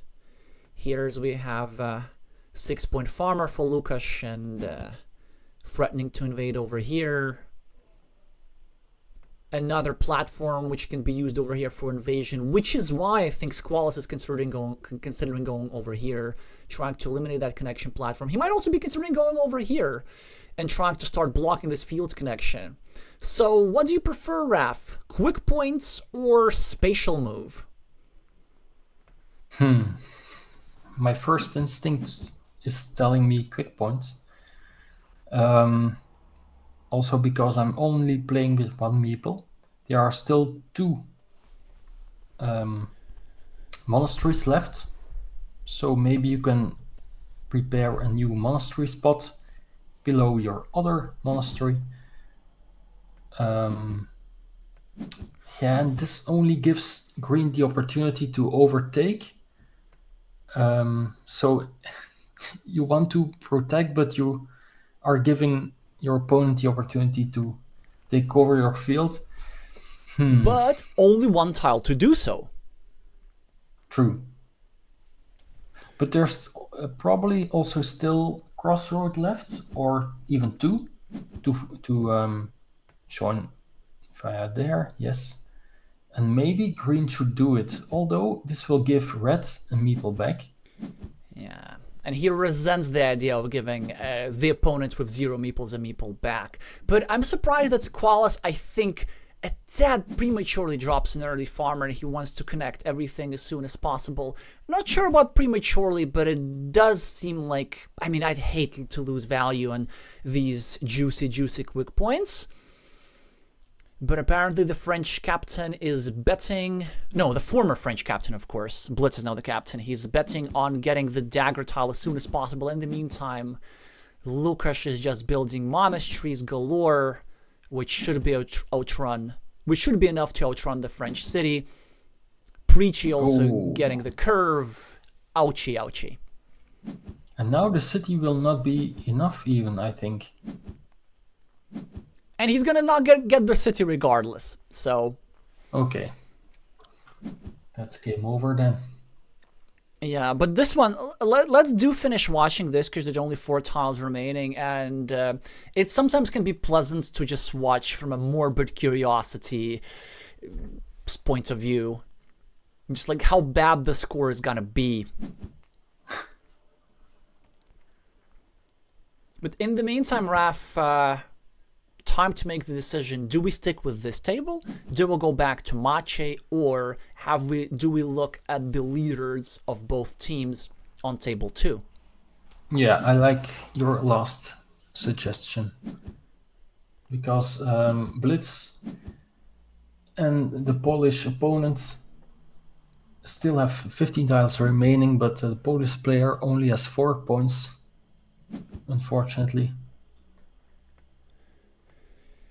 But I don't see them coming back. I mean, he does have the spirit of like fighting for the ender and stuff, but I wonder if that's actually a case for, saving brain power. In the meantime, we do hear quite an exciting field fight here, one which is inconsequential for the outcome of the game, but eventually this pattern of merging the field through a Dorito tile was executed by red, so the field is currently tied. Green, however, was threatening the reinvasion. Oh wait, never mind, Green reinvaded here. Yikes. Yikes! Green has the majority on the big field as well. Sheesh. Yeah, and I think red missed that one. Yeah, because red was the one who actually completed this connection over here, although it could have been him just simply wanting to get a meeple back, or just to save his brain power for the next game, which honestly is a viable strategic decision.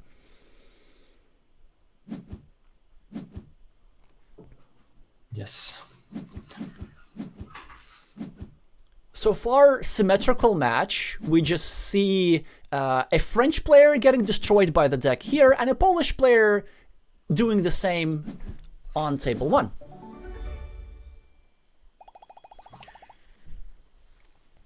Big score lead. And it is all because of that unfinished city. Of course, we don't know if the chance to complete the city was only a 50-50 from the start, or did he get more? Were more tiles available at the time or not? But we've seen a great defensive move in any case. But unfortunately for the loser of that game, the tile didn't come.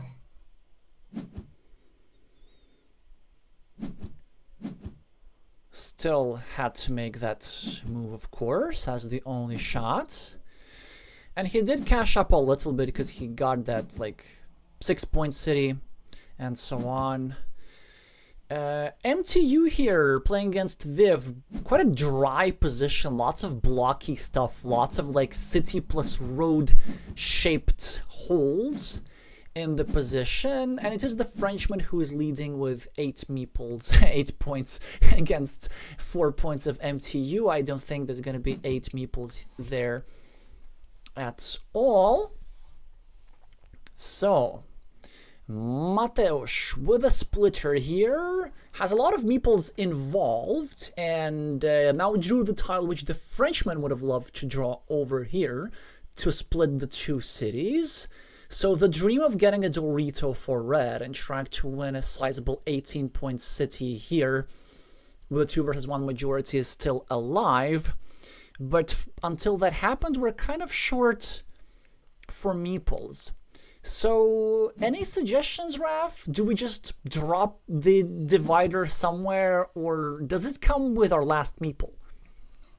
it is even difficult to drop it somewhere because you of course don't want to create an attacking platform for your own cities.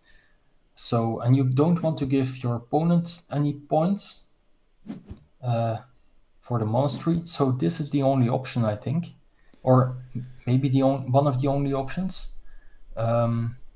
You could place it there indeed, and if your opponent finishes the city at the left, you can try to block. That could be a possibility, but for green, I would not be afraid of that because you have a lot of meeples in your hand.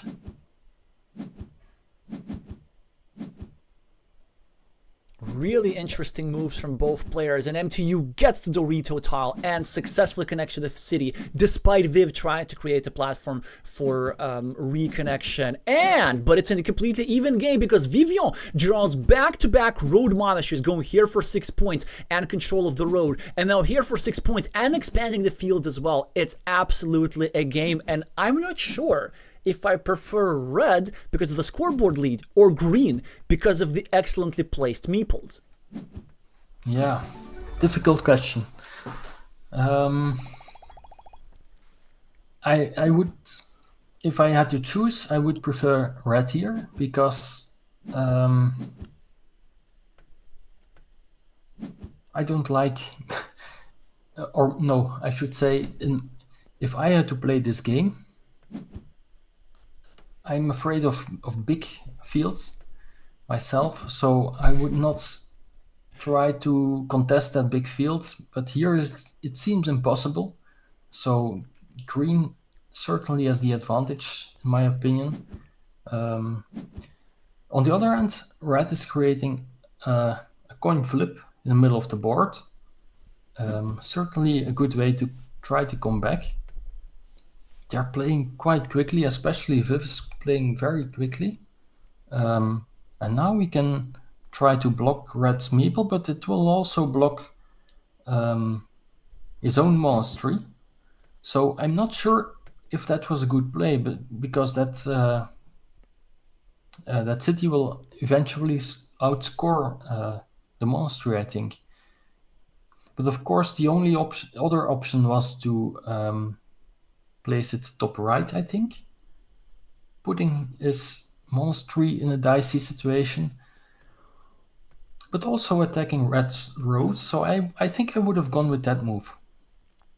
Or a move like this, trying to set up another monastery whilst also obstructing red's road towards this here square, was another option. I do like, however, the blocking moves. I think it has a plan behind it, because the idea is like, even if our opponent outscores us a little bit, the field is so big that these couple of points are not going to matter that much. And it's just trying to create a low variance environment. So just making sure that red does not run away with a completed city for around 20 points. In the meantime, you mentioned about this coin flip, it was actually a series of absolutely masterful moves from both sides. You know, first of all, red pre-building this long road going through his city, then Viv not being afraid to continue red's city and claim his road for himself. Some farming moves from both sides. Now the fields are equal. MTU still 10 points ahead on the scoreboard. Viv now going for a 4-point road next to his monastery. MTU finishes a road of his own, but also helping green's monastery a little bit. On the other hand, green needs curves everywhere. Only 2 curves remaining, but he needs a curve here to finish the road. He also needs a curve here to finish the monastery, and he also needs the road monastery in 2 places. Here in the center, where both sides need it, and also here as well, because that would have been lovely to finish his monastery with another monastery. Yeah, and that's the downside of this spread out monastery placement. Ideally, you want to score points for different monasteries with only 1 tile, but here that's impossible. And maybe that will cost him. Of course, the way this game went, it was the best placement, or those are the best placement of the monasteries. But ideally, you want to have them together. But sometimes, as you said, the position is such that you can't place tiles ideally. You just have to place them in the best place that you got.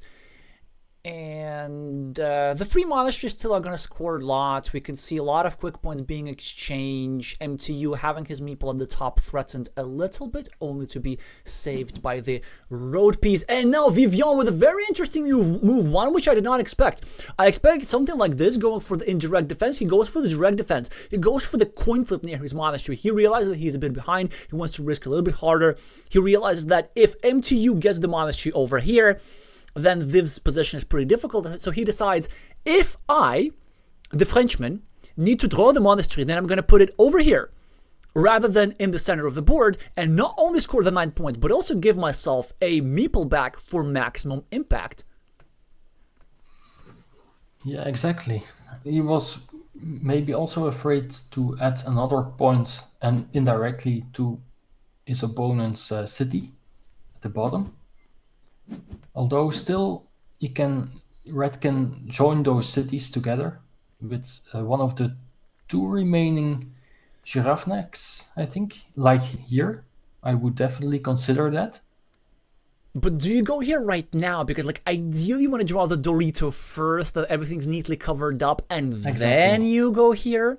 Because another thing that I actually don't like is, like, if you go here, you're creating a 9-point monastery spot rather than 8-point monastery spot to give even better value for Viv if you were to get this monastery spot. Yeah, good point. I would count the points here again. I hear this from you a lot. Maybe I should count points more often. I count 22, so 5 points. 1, 2, 3, 4, 5. I think red is +5 now. So maybe it's... And red is also as 1 meeple extra. So maybe just extending your city is enough. And also try to block the green square in case he gets, the road monastery. But immediately Viv pre-builds that road monastery, which is a good move, I think. Yeah, it also disrupts the city pattern, of course. Exactly, yes. Well, in the meantime, a huge threat has been neutralized in the left part of the board as Vivian was threatening to drop a city cap with a farmer, the usual biggest threat in Carcassonne, but this 5-point monastery nicely controlling the city cap eliminates that farming platform. Vivian builds around the road the field, actually giving further expansion and invasion opportunities all the way here through the outside of a curve, some ninja farmers, and of course a monastery point won't hurt. MTU blocked the city here. 2 quick points for Vivian. And now the crawling technique continues. He will still be trying to take advantage of the city caps, getting 1 point extra and then hoping for back-to-back Doritos, which I believe still do exist in this deck, to try and claim these here ruin points as well. In the meantime, the top city is going to get blocked, I presume, because there's only 1 rose tile remaining. So at the very least, we're going to be eliminating the dagger option from our opponent. But no, Viv instead goes for something more interesting. He finishes a shared city and drops a farmer not super close, but like close enough to the main field, trying to invade over here. The coin flip for the monastery has been drawn by MTU for 9 points, and the denial of this meeple here for Viv. So maybe the only chance of the Frenchman is trying to take over the field by going over here, but another problem for MTU, who can now finish his city at the top, drop a farmer for 6 points, and overrun the main field himself, not that he has to. Yes, that would be the move. I'm sure he will find it. Or maybe he's thinking to separate the bottom meeple of green from the field. But no, I think just take a meeple back. Not take a meeple back, just finish your city and drop a 6-point field meeple. It's very hard to argue with a +9 move, which also threatens the main field. Because like when you're 22 points ahead, what you should be thinking is not how to take over the field, is how can we win without the field. But maybe with a similar logic, he's just considering to make the natural move, like, putting the tile where it belongs, like a neat puzzle piece, 5 points for the road, even, well, claiming the city cap, but you can't because you can only claim one feature. Yeah, so he goes for the natural idea. Vivian is saying already FF in the chat, so lamenting himself very strongly. I'm pretty sure he meant to type GG a bit prematurely. I do think that the Frenchman himself actually believes still in the 1% chance for a comeback, which may still exist with the farming option, but we're going to find out that in the course of the next couple of minutes. Yeah, is there a possibility to block the field indeed, the field invasion? Maybe now? 1, 2, 3, 4, 5, 6 monasteries, so and 5 vanillas, but I can only see 3, so still 2 vanillas are left. But now this is the last curve, and now he can block properly. Just by going over here. He also can do something like this, drop a farmer. Exactly, I was looking at that. And then try to get the vanilla city caps and just overrun the field with 3 versus 1 majority for 30 points or something like this. No, he doesn't go for the sadistic move, he just makes the normal, boring, correct play. Vivian blocks the field invasion just in time. So this idea would not have worked, although it actually would have given MTU a meeple back from the road. So that would have been a productive move regardless. MTU gets a city cap, cannot invade. He's just going to get himself a somewhat of a field at the top. Maybe 4 points right now.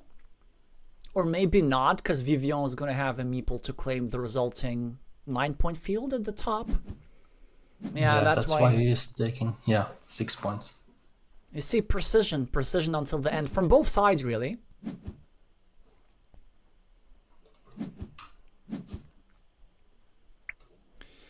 And as MTU is gonna win this one, wait, who won the first one actually? I kind of forgot.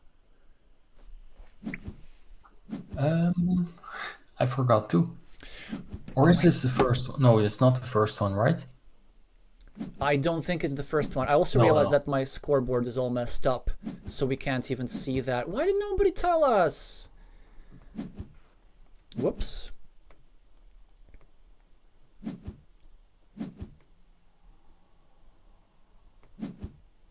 No, not like that. Huh. Yeah, MTU won the first one. So it's a 2-0 for MTU and the first victory point for Poland. Poland is doing a great job because also Tomasek and Skuti and Pritchie won the first game. From France, it's only Blitz who could win the first game. Yeah, look is certainly great for Poland, and even though rating-wise we can see things are equal, I feel like after what happened in the group stage, Poland just has the momentum against anybody. Well, for those of you who don't know, you absolutely have to watch the ending of the last stream of the group stage between Poland and Uruguay, like some of the most dramatic things y'all would have ever seen. Wait, what's that? Ah, my camera's all messed up. Okay, close enough. Close enough. So, back to Blitz, or shall we watch La Ash, the only player whom we haven't seen? No, actually, no, we haven't seen Tomaszek either, so up to you. Okay, up to me. Tomaszek is not in a game right now, I think. So then this means that we can watch a game from start to finish. Yes, although all 3 other games are in the middle of the game. I think the Blitz game still has 30 tiles left to go. The other ones only have 26 and 16. So, but it's you can show whatever you want. It's all good. Let's have a look at a bit of Tomaszek, because this appears to be a pretty interesting position. Like, even though there are only 23 tiles remaining, at least this one's unclear as to who has the advantage. So the Polish player has 3 monasteries and only 1 for the Frenchman, and not a very attractive one at that. However, what yellow does have is a couple of roads which desperately need some crossroad tiles for completion, and a rather solid 9-point field with a lot of green squares for further development. Some semi-blocked meeples. This one over here is going to be waiting for one of the 2 remaining horse tiles to finally free himself up. And one thing that I'm surprised about is that the best field, the 6-point field, soon to become 12-point field, is still unclaimed.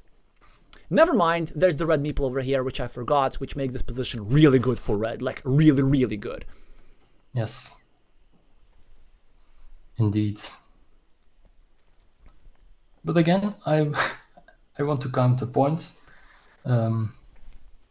23, 25 points for yellow. And we have 5-point monastery, 7 and 5. That's 17, 18. 18 and 9 is 27. So, what did I say? 22? I think it's about 5 points ahead for red. Only. Which is not a lot, yes. If I count correctly, of course. I think... Is it possible that you, like, missed monastery or something, or forgot red's field? Because the fields are equal, but red is just, like, 2 clean monasteries ahead, no? Yeah, but there's 11-point road points for... 11-point road points, indeed. Okay, now this is pretty bad for yellow. Like, this Finnish monastery is really, really painful if you're a Polish fan. No, if you're a French fan. Yeah, this is tough. Is it still possible to invade the city at the right? Yes, actually. But with your last meeple, you have to hope to get that meeple back soon from the road. So maybe that's the way to win. Yeah, but first of all, the most important threat, he decides that we don't want our opponent finishing a 10-point city. And we can actually be even more patient. Like, you know what we can do? We can get a rose tile, go over here and just score 3 points for the road, and then get a vanilla city cap, place a meeple over here, and invade through this square with the horse tile on our next draw. Yeah, and what this also does is it connects the field. So that's also good for yellow then. Oh, of course, it's now both sides are 9 points, both fields. So yeah, as red, I would meeple that mastery, I think. But where? That is the question. This board is great for monasteries. The highest scoring spot is 7 points, but this is a bit far away from the action. Another option is to meeple for 6 points over here, which is also a 7-point move because you're helping your own monastery in the process. But if you want to be extra sneaky, you can go over here for 6 points and the controlling of your opponent's road. Yes, and there's still 1 crossroad remaining. So you can take the 2-point road or the 3-point road then. Oh, this one over here, of course. So yes. Controlling this road and is actually pretty nice. So I like that a lot. And he goes for not meepling anything, which I don't think is all the rage, because what are you going to score points with?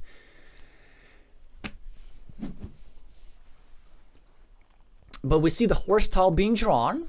At least the idea of the city takeover is now no longer valid, but at the very least, meeple back.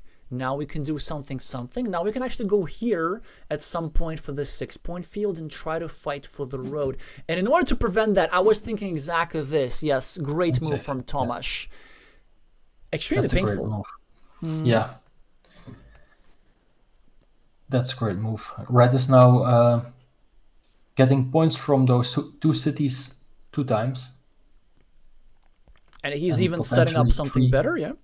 Yes, potentially 3 cities. That one indeed. So what can yellow do here? My first instinct is to try to instigate a huge field fight. But with what? That is the question. I think the best option that I see is like very long term, but I think it kind of works.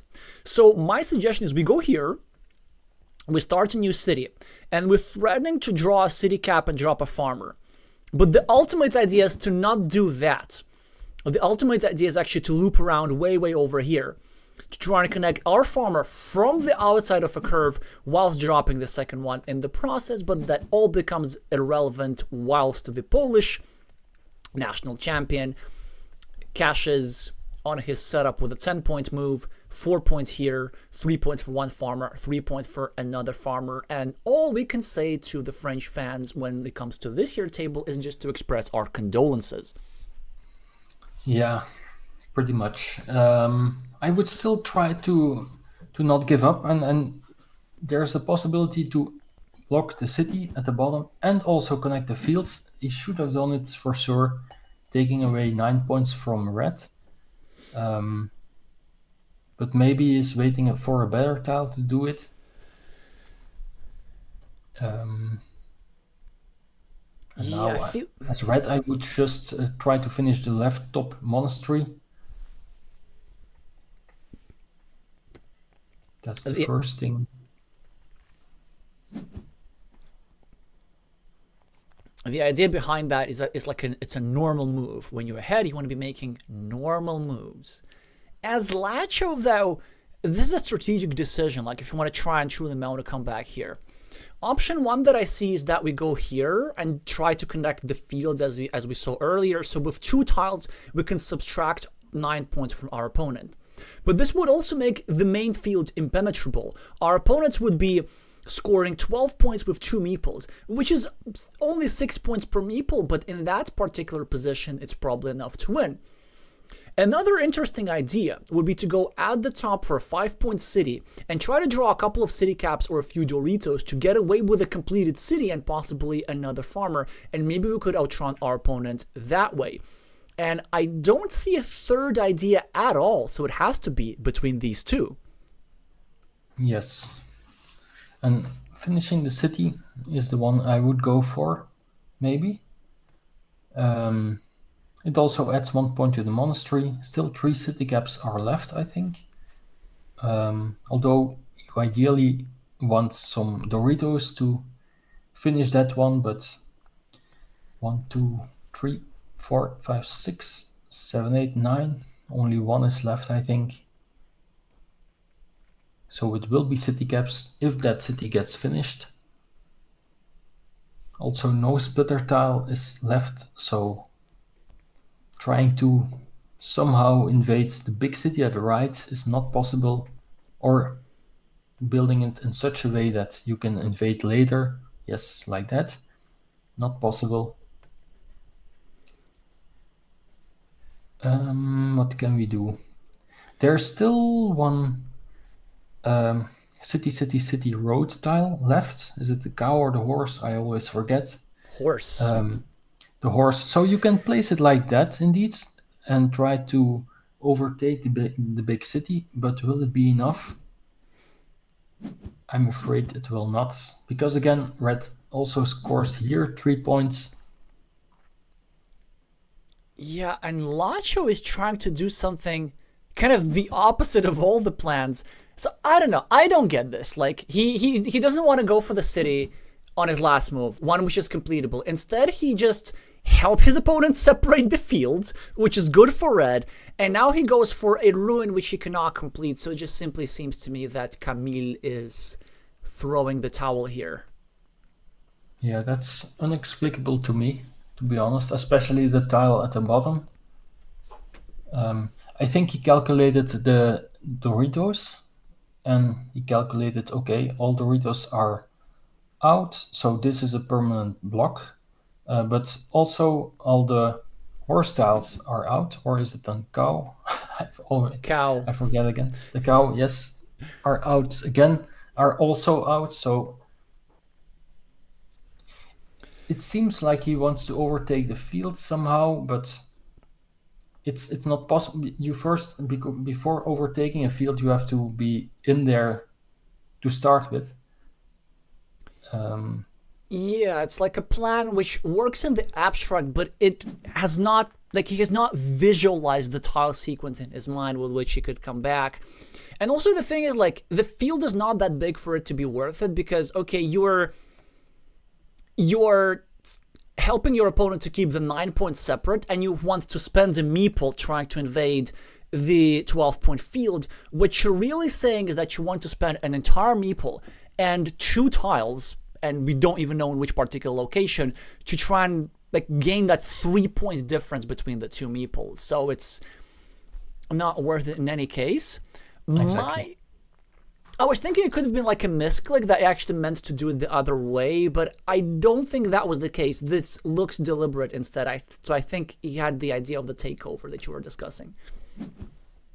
Or maybe he tried to meeple that field and to see that the field was already meepled.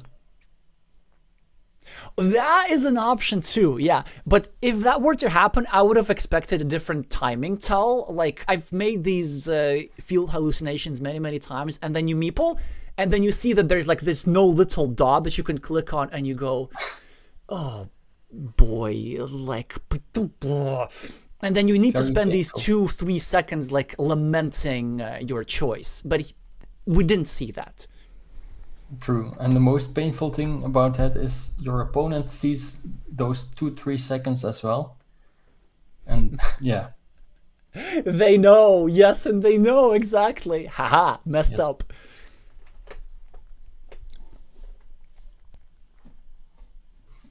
Well, Lacho can now take 8 points. These would be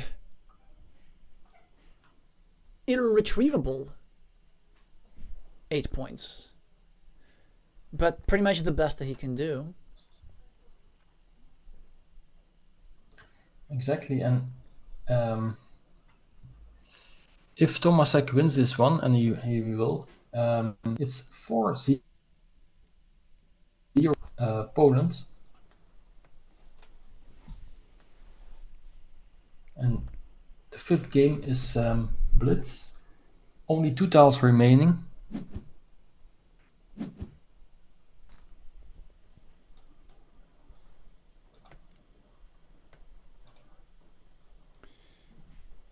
In the meantime, Lacho is trying to fight until the end. He actually found that there's a dagger, which is not... No, it's actually somehow true, huh? There is a dagger, and he can genuinely invade here and try to get his 12 points. So he will get that... what was the difference? The 9-point, the 3-point difference that he was hoping for? A lot of effort for 3 points. Yes. He even gets a meeple back, so he'll be able to meeple a 3-point road if he were to get the dagger. Tomaszek is trying to block, of course. Ain't gonna work, it seems to me. I'm not sure what the last tile is. We're gonna find out that soon enough.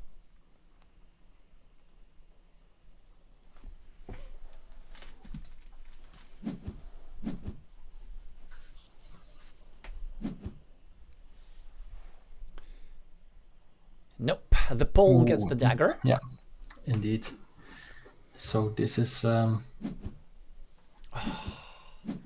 8 points for the city, 3 points for one farmer, 3 points for another farmer. That's a 14-point move, and a lot of pain for our French fans, but I guess mild relief is knowing that even with the other tile, Tomaszek would have successfully blocked this here field invasion. Yes. So it's 4 times 2-0 for Poland. Only on table 1, it's 1 versus 1. That's the only duel that is still going on.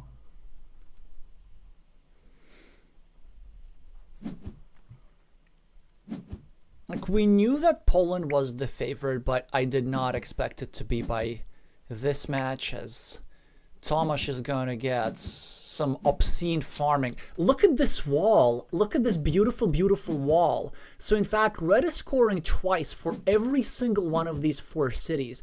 And he's getting 24 points just for 8 squares worth of farms, in addition to 3 points from this here guy. Like, that's peak efficiency right there.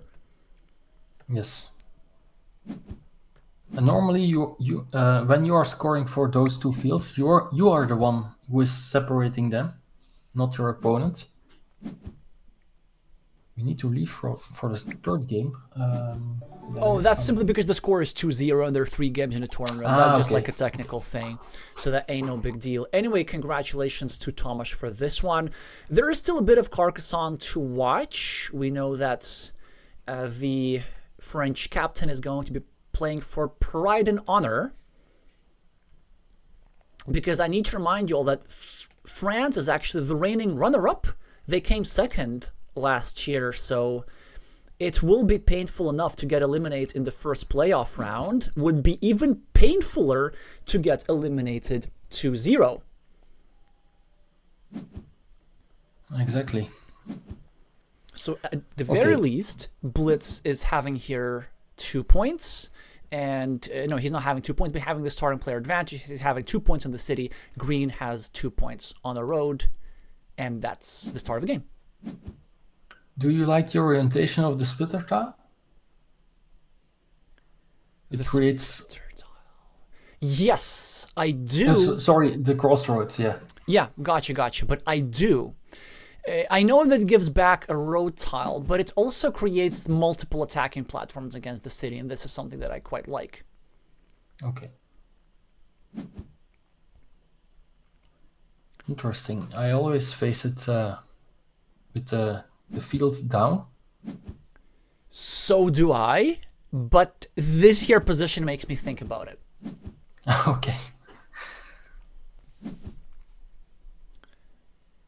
And so far, it's actually working pretty well for KSP because he's the one who's taking advantage of this road here.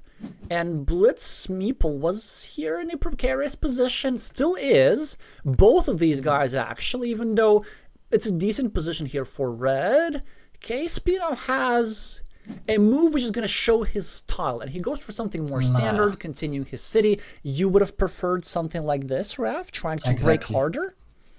Exactly. With the field to the left, and then try to block both meeples, or to severely restrict them. Again, a coin flip for the monastery. Good move by Red. Efficient move. Yeah, this here pre-building a 5-point road, and this is board vision right there because Blitz was thinking about this 5-point road whilst playing this meeple over here. In the meantime, the move of Maciej is going to work out because the city of Red is in fact severely restricted, and he can even go here if he wants to restrict it further, or he can do something like this to protect his own road whilst also harassing Red's roads a little bit. He goes for the blocky move at the expense of the safety of his own city, but so far it seems to work out as Blitz does not get any blocking tile, any defense tile for his city at the bottom, but a measly crossroads which is going to use to either recover the road here or to do this, which I did not expect, but... Yes, that's a good move. I don't like the straight road from the Polish player. Because it's easier for Red to protect the city now. Imagine he had a curve or a straight line. He could, especially curve, he could create a 6-point loop or pre-build a 6-point loop while protecting his Red city. A 6-point loop, so one further, because Green was the one who placed the straight line, right? Yes. And if you then can place a curve there, exactly, there's nothing Green can do about that city completion. And if you get it, you also have a 6-point loop. Ooh, so that's the reason why I didn't like that straight line. And also it makes your city a little bit more vulnerable. And also this is pretty interesting because it made the city more vulnerable, as you said, KSP then did not use the city cap tile for blocking, which we could have done and actually should have done. And the idea of getting the curve here and protecting the city of Blitz is still possible to this day. Exactly. Interesting. And you could now try to break up your opponent's city, top left. Is that something you would consider here? Because imagine your opponent, no, left. But you Yeah, see, maybe my drawing was drawn to the right because this is my natural move. Like, we're playing against two squares of our opponents. It seems to be quite illogical. This move, not a fan, because then our opponent draws something like this and starts playing against this square. Ideally, what I want to do is that I just want to leave the city alone because I have plenty of efficient ways to bother it. I have this here square to finish my monastery, take a 3-point road, and also create an attacking platform. And I also have this here square to get 1 monastery point and go for this here attacking platform. And that's why Blitz goes for the move on the right.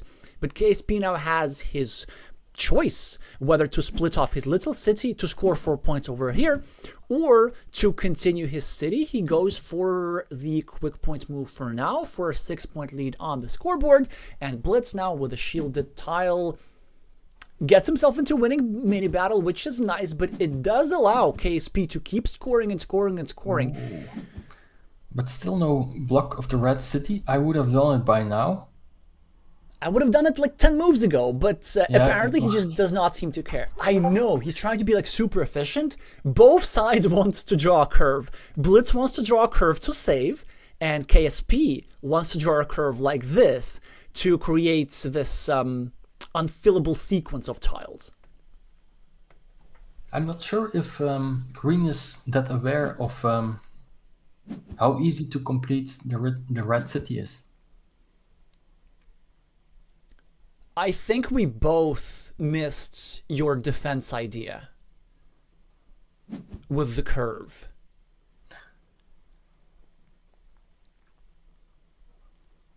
In the meantime, both players are exchanging the natural moves. KSP with a lovely 6-point monastery, also controlling the monastery of Blitz.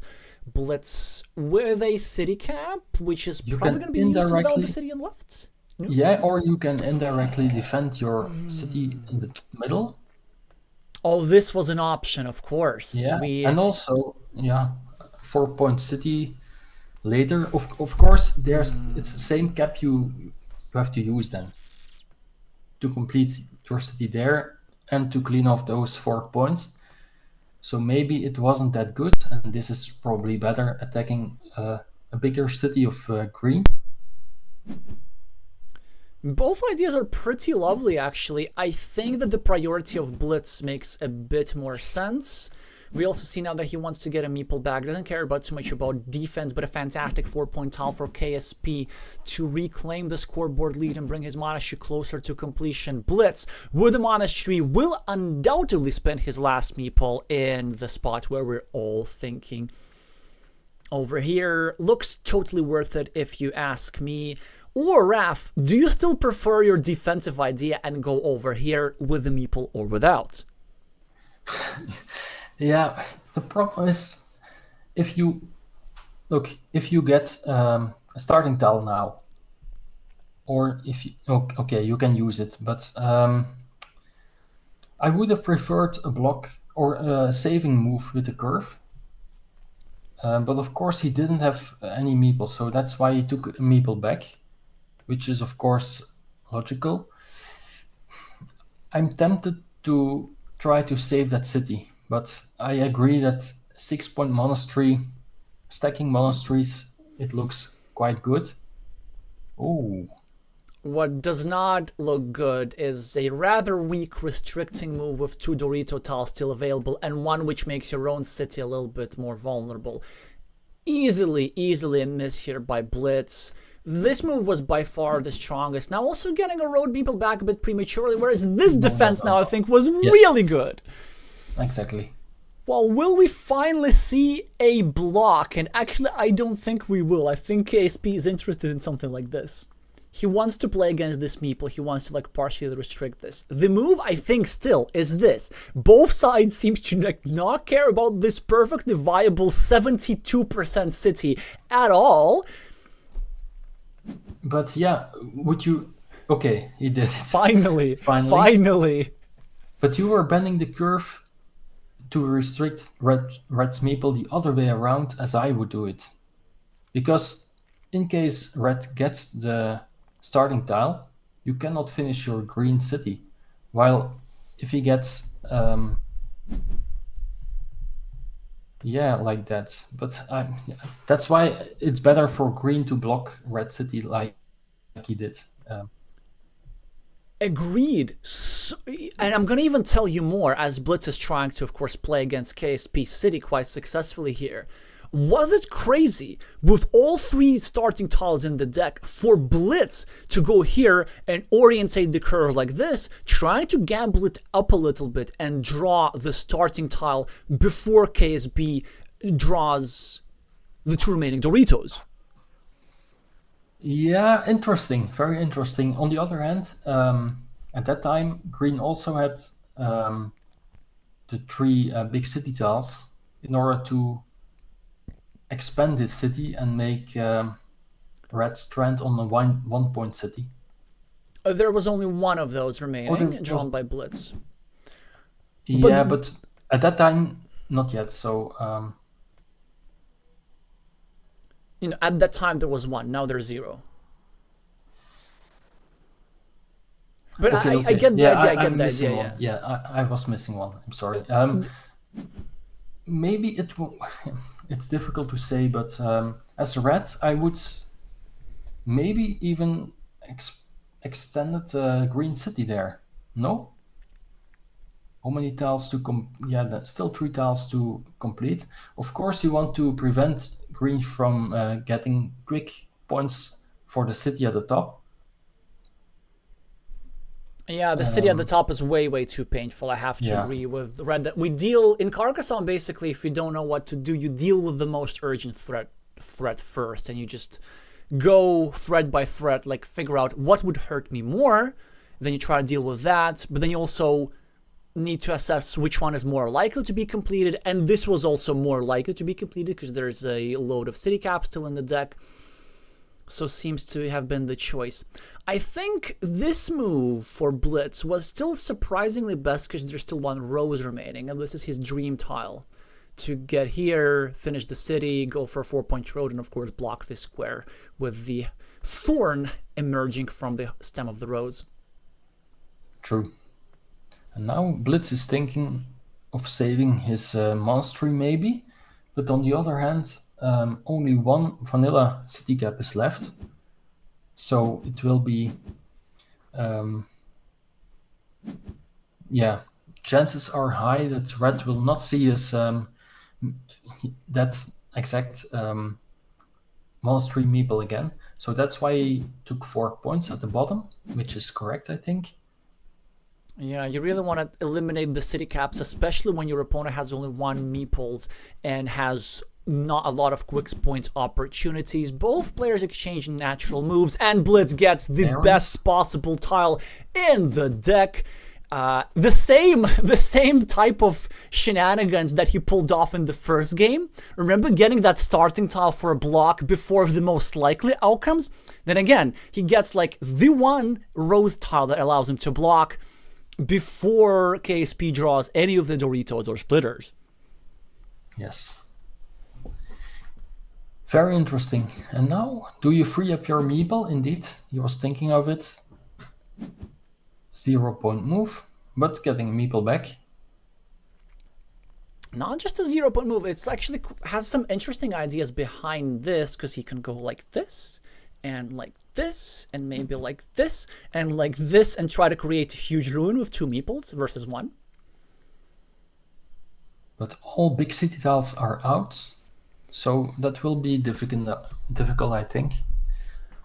Maybe if we get a second deck. 4, 5, 6, 7. Yeah, 3 Doritos left. Oh wait, if all the big cities are out, then it makes the move of Mache very easy. We just go here and block this poor red guy with just 4 points. And with 7:40 on the clock, it's not that difficult for the player of that caliber to calculate. Also, all crossroads are out, so do you meeple the road or not? Probably not if you can't finish it at all. The field does make some sense. Actually, it makes a lot of sense. Even though it's only a 3-point field over here, it is done so with a lot of potential. Because we know that Blitz wants to get to curve, and if you're saying that there are no crossroads, then we know that this here will not be blocked, and so this city cap will be part of this field. Then, if I'm not mistaken, there's still a couple of daggers available to go over here and expand the field in such a way that would bring this city cap into the field. And finally, the splitter at the time of the move was still in the deck. That would allow KSP to get even this meeple back for 10-point farming development. Yes, but red is getting splitter now, so I would try to prevent green from joining bigger city tiles at the top, but maybe it's time to calculate some points here again. 3, 4, 5, 6, 7, 8, 2, 4, 6. I think +5, +2 for red, I think, currently. So that's not a lot. So maybe indeed go for a bottom field for 6 points already, with more potential. Yeah, this is my first move, and the reason why I do like it quite a bit is because there's still a dagger that actually can fit there, and then another city cap over here, and if you just get one road tile, it's pretty difficult, if not impossible, to invade at all. This is a pretty painful threat to deal with, and even in the short term, it's going to be a better field than what green has over here in this part of the board. An alternative is to go here, take 1 point, and also try and block the square, prevent this field from expansion, but we see a 6-point farming move. Yes. A dagger is drawn by KSP, and it's a question, do we go here and expand our field, or do we go here for net 1 point and cleaning off a city cap? Difficult, because the other move was a 5-point move. Because it brings 2 city caps or 2 cities in your field. Right, of course. Although you will get those 3 points anyway, because red will now probably take his road meeple back. I think that red wants to do prophylaxis first, like this. Exactly, yes, this is better, yes. Taking care of the geometry here. But you know what? It's not necessarily that good, because if he does this, then KSP actually has an invasion. He can go over here, either right now or a little bit later. Maybe we take off the city cap first. But he can get a curve, and knowing that there are no crossroads remaining and there's still one straight line remaining, we can go here, drop a farmer, get a straight line, and then connect to the field, scoring also 5 points for this road. Yes. I like that idea. Straight line and also starting tile, no? Starting tile, exactly, yes, so that's what's like a 75% something chance. We do get blocked there some of the time, so we have to take this into account. But you can also delay that if we want. There's nothing wrong with quick points if we so choose.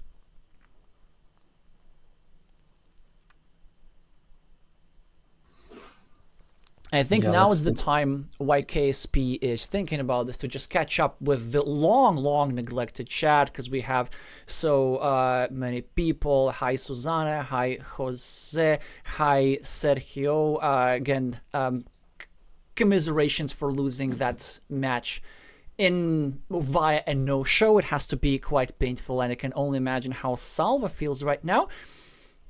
If he will be able to look his team captain in the eyes after this, but it's not my business. While Blitz finishes the road, KSP simply chooses to develop his field by drawing a city cap. Perfect natural move, now about to capitalize on a 5-point road as well. In the meantime, hi MTU, congratulations to your duel. Hi Devaka, hi my friends games, hi Mingo. And KSP is 8 points ahead on the scoreboard. Yeah, and also on the board it's quite even, so I think KSP is 8 to 10 points ahead currently. That sounds about right. I definitely count you more. I trust you more when it comes to point counting. Now when I think of it, thinking of it, did I forget to count the bottom field? Okay, let's count again.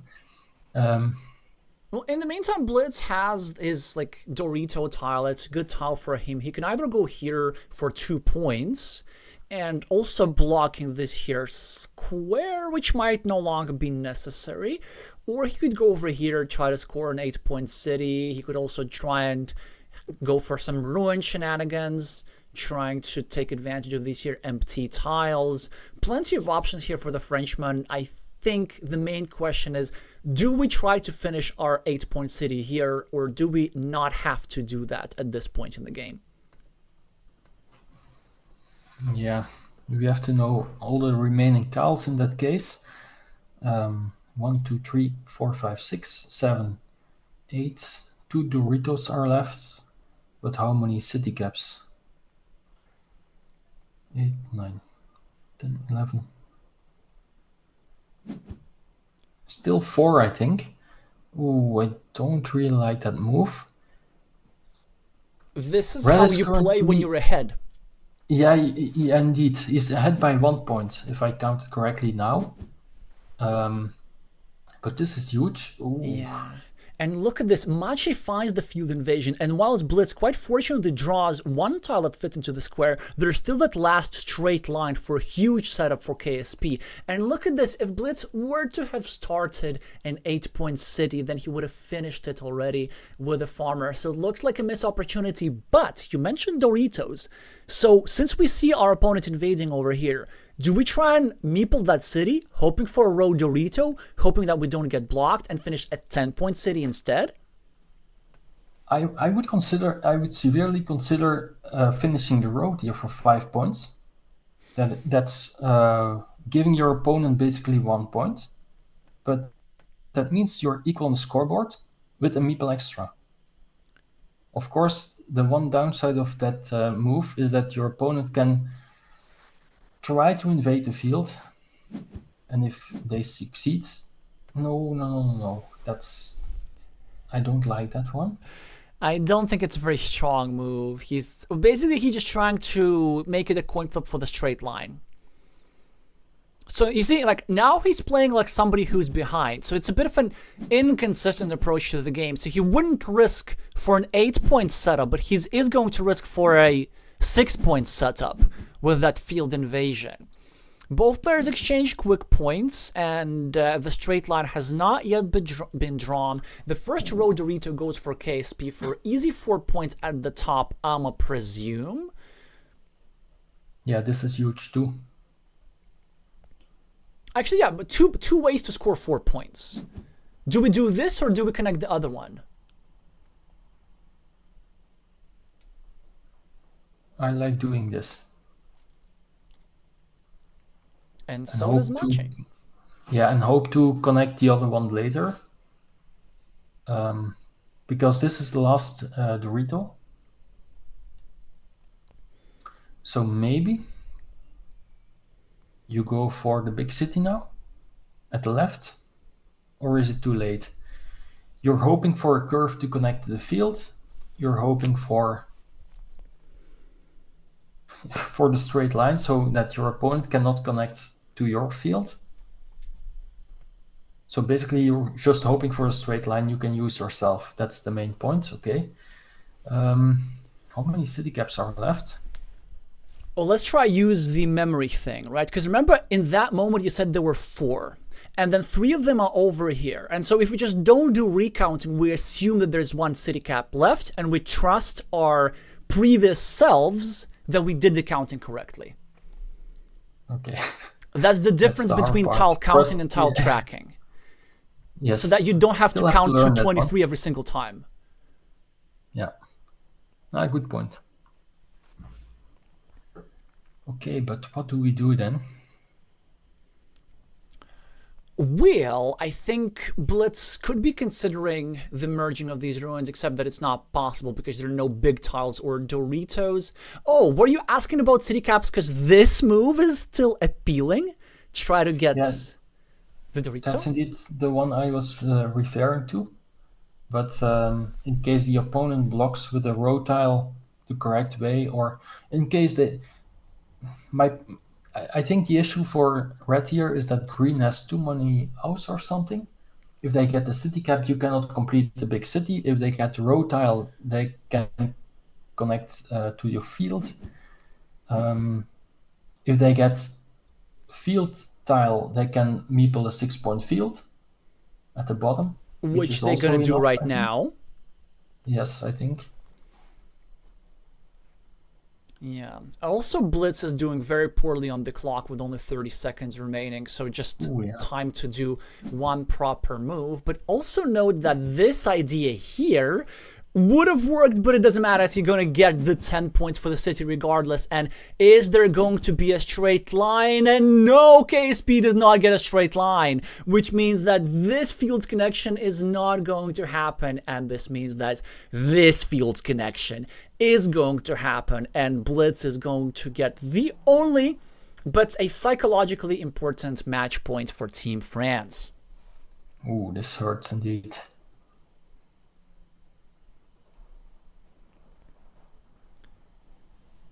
That was 1 in 12 sequence for Blitz. He got the best possible outcome to draw the city cap immediately and then the straight line, so that in addition to connecting to the field, he could also score these 3 points extra. Exactly. But is it enough? I'm thinking, will it be enough? Or am I hallucinating? He's ahead on the scoreboard, he's ahead on fields, and he has an extra monastery. 2 big cities? 3 big cities? 3 big cities, but some cities for red as well. Like, this all adds up. Like 4 points in the mini battle on the right, 4 points over here, 3 points over here. That's already enough to justify some of these cities, let's say. Okay, actually, correction, he's not ahead on the field, he's equal on the field. And Mache is about to burn his clock for nothing, really. I mean, of course, you want to double check everything that you can, but you don't have any meeples. You can not really do anything. And from Green's perspective, he doesn't need to do any tile counting because he actually knows the remaining tile. You see, when he was dropping the farmer over here, he must have considered there were a straight line remaining. And so nobody drew the straight line because he would have remembered drawing it. So this means that the straight line must still be in the deck. Yes.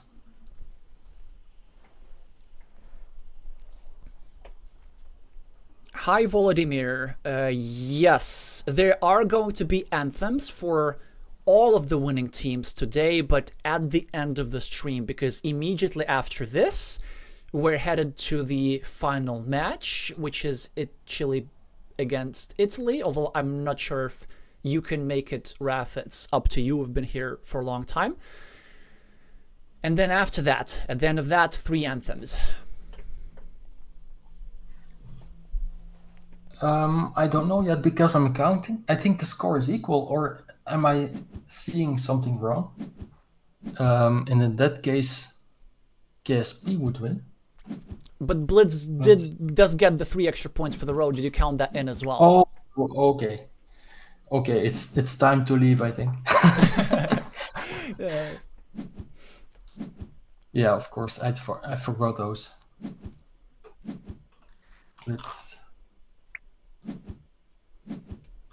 Valentin is graciously saying congrats to Poland, to which we join. Yes. Proper congratulations in 90 minutes. And winning by 3 points, indeed. Yeah, you see, you are way better at points counting than I am. And one huge insight that I got for you is not just about how you count points, it's like when you choose to count points, because you start doing this in positions where I don't even think about this, but then it turns out it's actually a essential component of position assessment. Yeah, exactly. Can you go back to the final situation one more time? Maybe there was some interesting thing to do with the curve. If you place a curve right above the straight line that red placed, to the right, no, other way. Like this? Wait.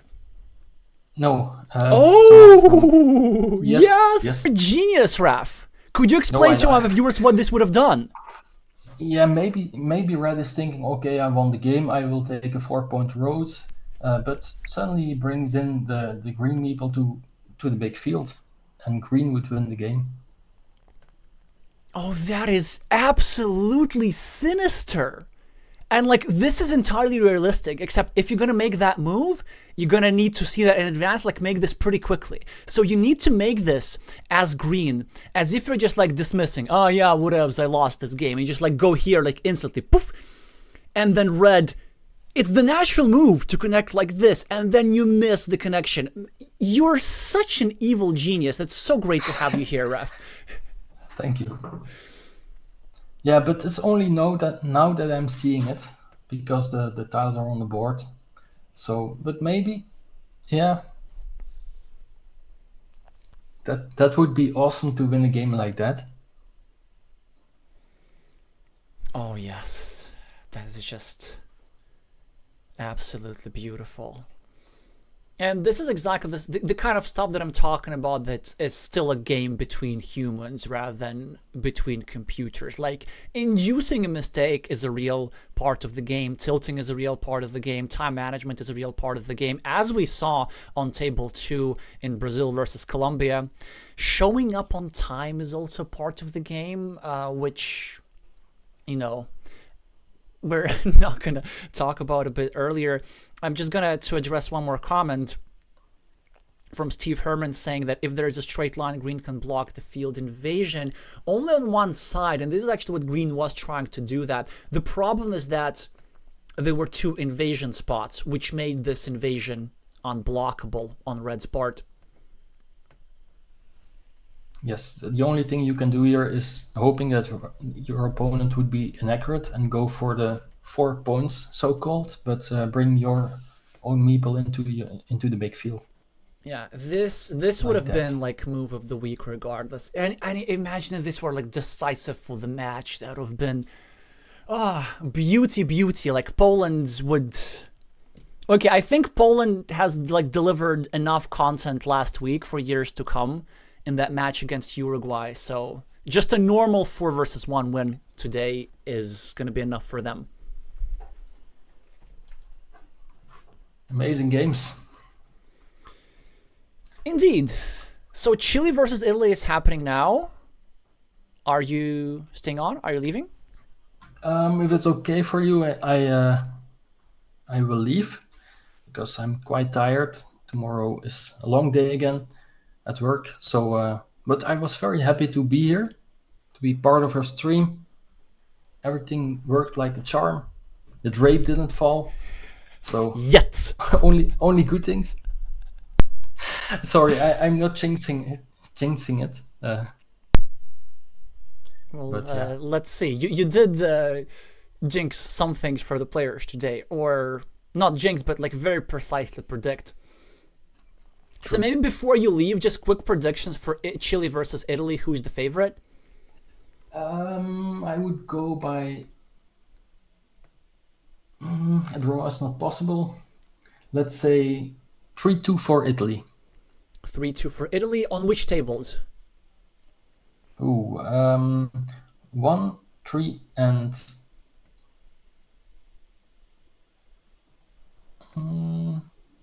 upset on table 5. Upset on table 5. Actually, this is a pretty good prediction. It's a pretty good prediction. Yeah, because Pichone could be a bit underrated. Yeah, and we've seen a lot of upsets lately, so why not? Alrighty, so we're gonna continue with just that in a second. You know what I'm gonna do? I'm gonna also take a break for some water. I'm gonna miss the first minutes of the match, but trust me, it's worth it, because preserving the voice is more important. Again, thank you so much, Craft Giraffe. I'm gonna see you in future streams. Thank you very much for having me. It was a pleasure, and good luck with the rest of the stream. Thank you. Bye-bye.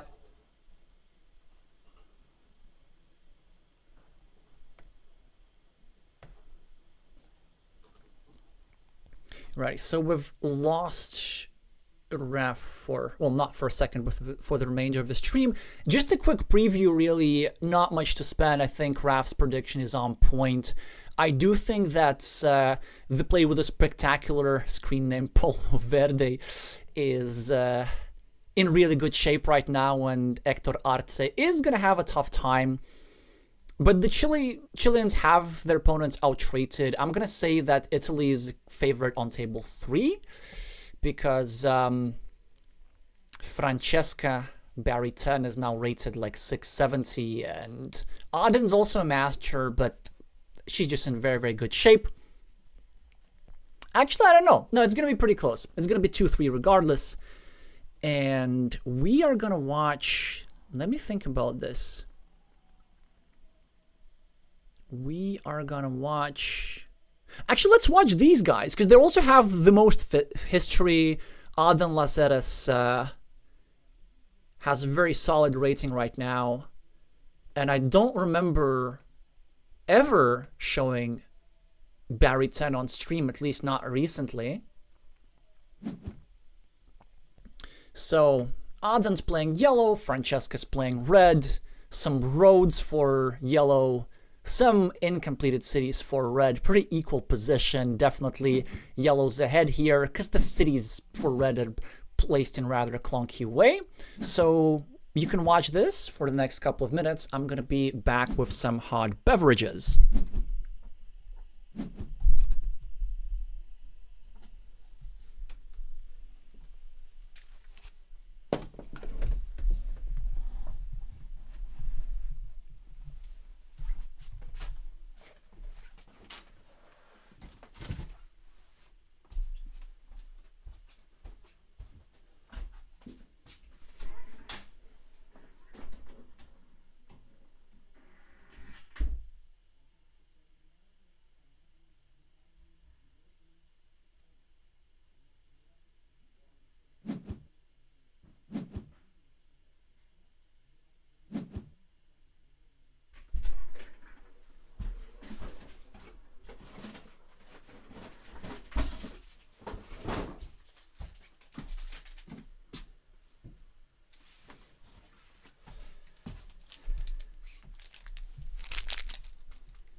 A lot of things have now happened. Right, let me just get some things out of the way.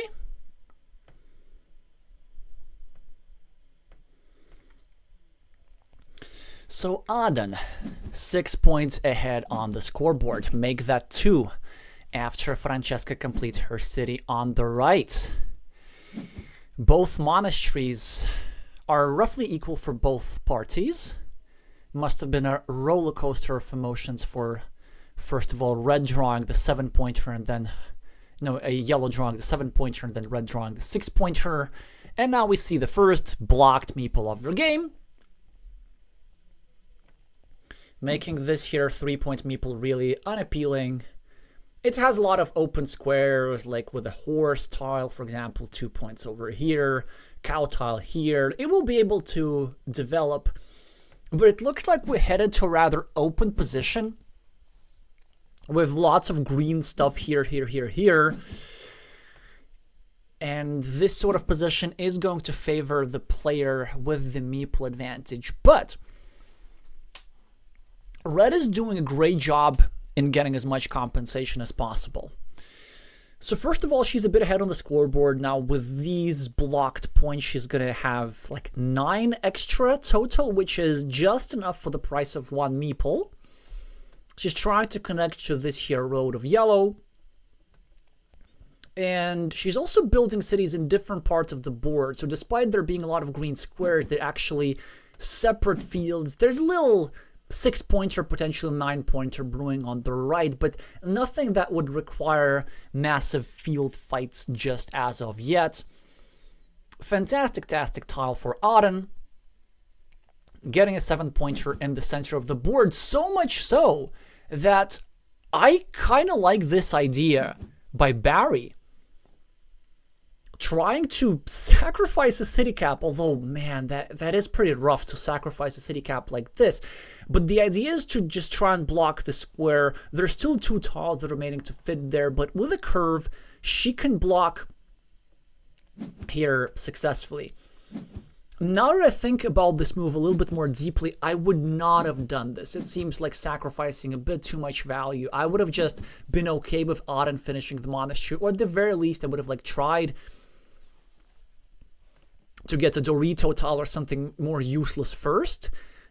Well, first of all, because it's a city cap. Second, we do need this road connection here. If our opponent gets a crossroads, that is kind of painful. Now, fortunately for Francesca, she gets a good tile, either to complete the connection over here, or to go over here, try to go for a 6-point loop. Goes for the most natural of the 2 options. Yeah, and this is the problem again with the city cap move by red earlier on, is that with a simple straight line, yellow gets to protect. And also, of course, yellow gets to score 4 points extra upon the completion of these monasteries.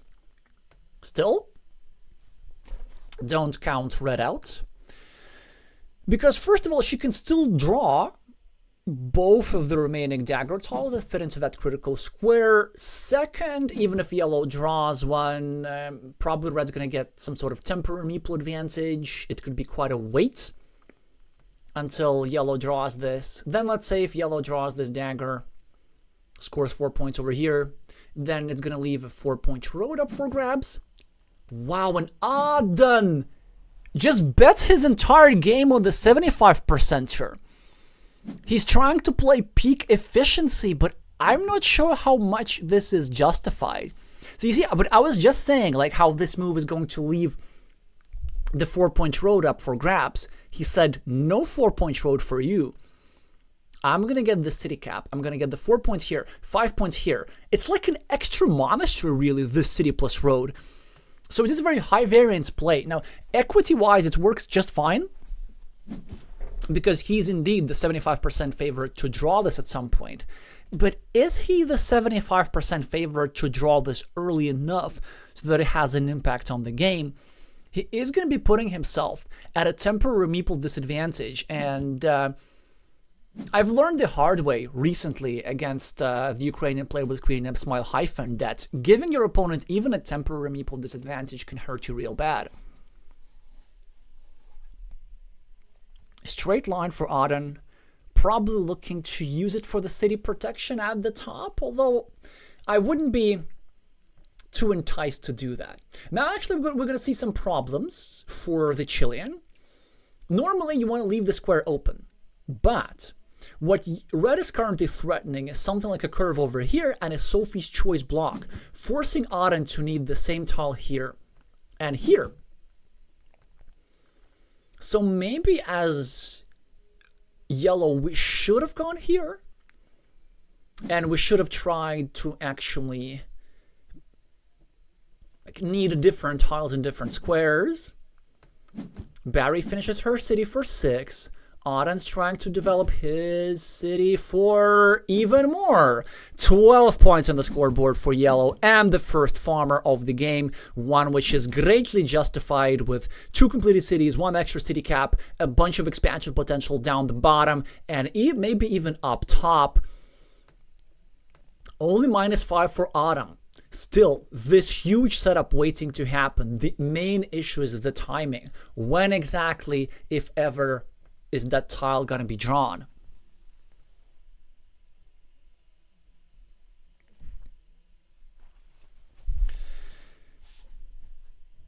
It does feel pretty lonely to commentate without Raf. Like, I like doing solo commentary sometimes, but then having that contrast, it's like there's an empty commentator seat next to me. Well, I'm gonna try and do my best. As Barry finishes yet another city for 4 more points, she's 9 points ahead, doing pretty well. Auden is probably gonna put him in a further meeple minority and drop another farmer. it seems like the way to go. There's just so many juicy fields. I really want to take advantage of this square here. These 9 points seem to be so good. This might be not the time to do that. In fact, maybe we can just do like this and try to build the field down instead of using another meeple to claim it. No, he goes for a second field up top. Another reasonable move, setting up one of the 3 remaining vanilla city caps for a 10-pointer, 4 for the city and 3 for each of these farmers. And now a strategic decision for Francesca. How exactly is she going to use her meeple advantage?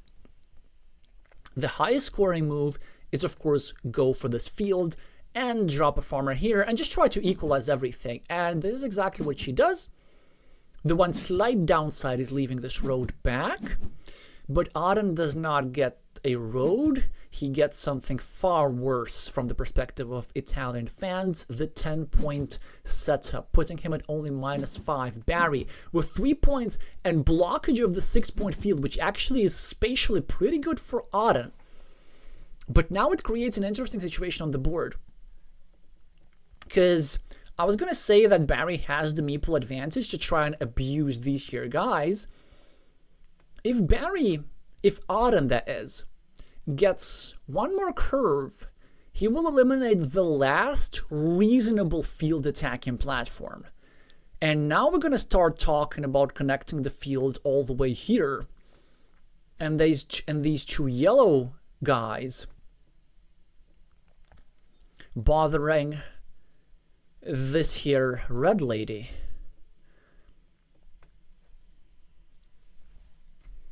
Well, actually, right now, something similar is possible. If Aden goes here, he will be eliminating that field connection platform, which looks like the strongest move regardless, even if the fields aren't connected.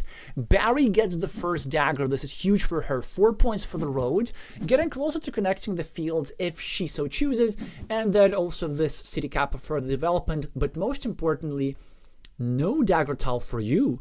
No 3 meeples back for you, Mr. Yellow.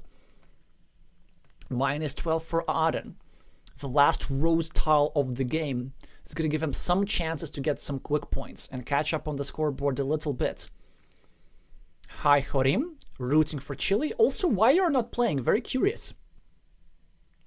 Why is the 2023 Mind Sports Olympiad gold medalist not at the tables? Other than so that you could watch the stream, of course. Which has to be the main reason.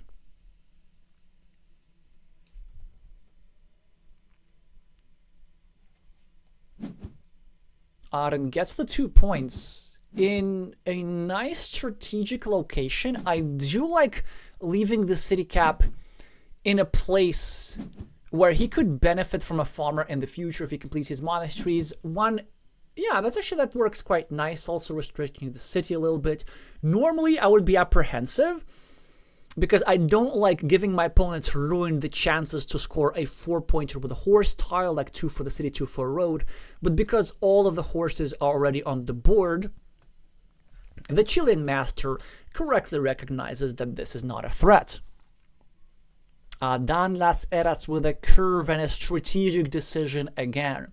As Barry has scored 4 points, she has first of all made this here little 12-point field with just 5 squares the highest scoring feature on the game. So do we fight for it or do we leave it alone? And if we fight for it, how exactly? We could drop a farmer here, trying to connect through the last remaining vanilla city cap tile, by the way. But this would require us spending the last meeple. Something crazier I have in mind is even dropping a farmer here, still hoping for that vanilla city cap, but eliminating this platform at the bottom for Barry to reinvade. Just wanted to demonstrate that this here field with all green squares has the chance to merge with everything. Another option is just to go here, merge the fields first, and instead he makes a bit of a waiting move, sort of kind of restricting that square, but there's still a road monastery remaining. The critical road monastery tile that, if drawn by red, is going to cause a lot of damage. How are we doing for curves there? 1, 2, 3, 4, 5, 6, 7, 8.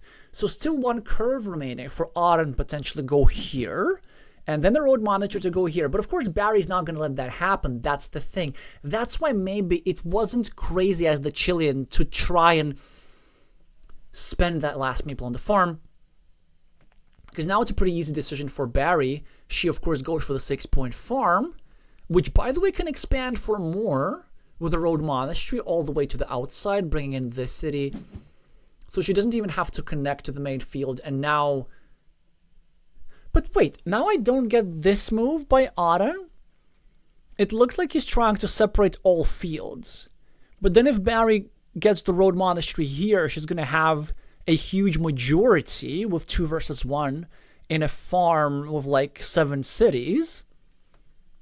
So I presume that from Yellow's perspective, he's just trying to draw the road monastery himself, which he has no intention of placing in this critical square over here. But Body takes the challenge. She's going to block the square, not allow the unification of the fields, and Auden now, of course, finally gets the dagger, finishes the monasteries, but now instead of taking the 4-point city, he's probably going to take the 6-point field. Yeah, exactly. Just because 3 meeples in hand is already a plenty at this stage of the game. You want to sacrifice the 4 points just to take away the 6-point field farming option for your opponent. And of course, we know that there's a road monastery still available, so he doesn't want for Barry to give extra chances of bailing out of the big field fight and expanding the small field that she has for 12 points. And finally, if I'm not mistaken, there's still the dagger of the other kind to use this city cap strategically placed there by Auden Lazeras like 10 moves ago to get a 7-pointer for this here field. Barry with a 5-point monastery and some blocky options, or maybe invasion options against this road, which is not to be discounted. Auden with a great scoring tile, chance to get an 11-pointer on the left with just 2 tiles. Barry with a road Dorito. Not many appealing options, at least when it comes to farms. Maybe just scoring a point is not the worst move in the world to be playing.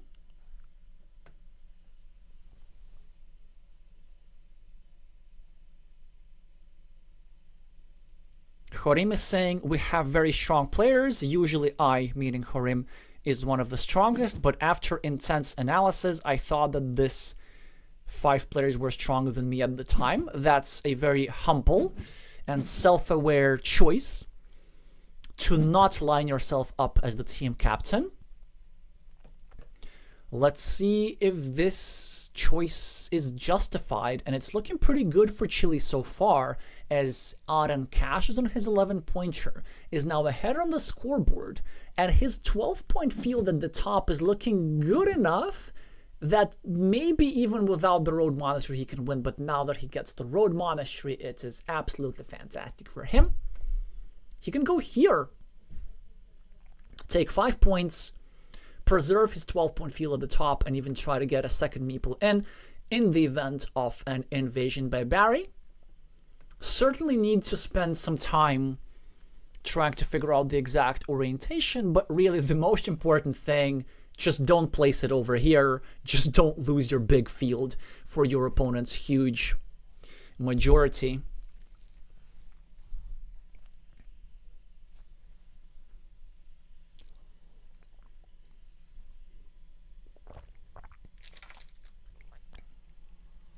Time to get some more lights.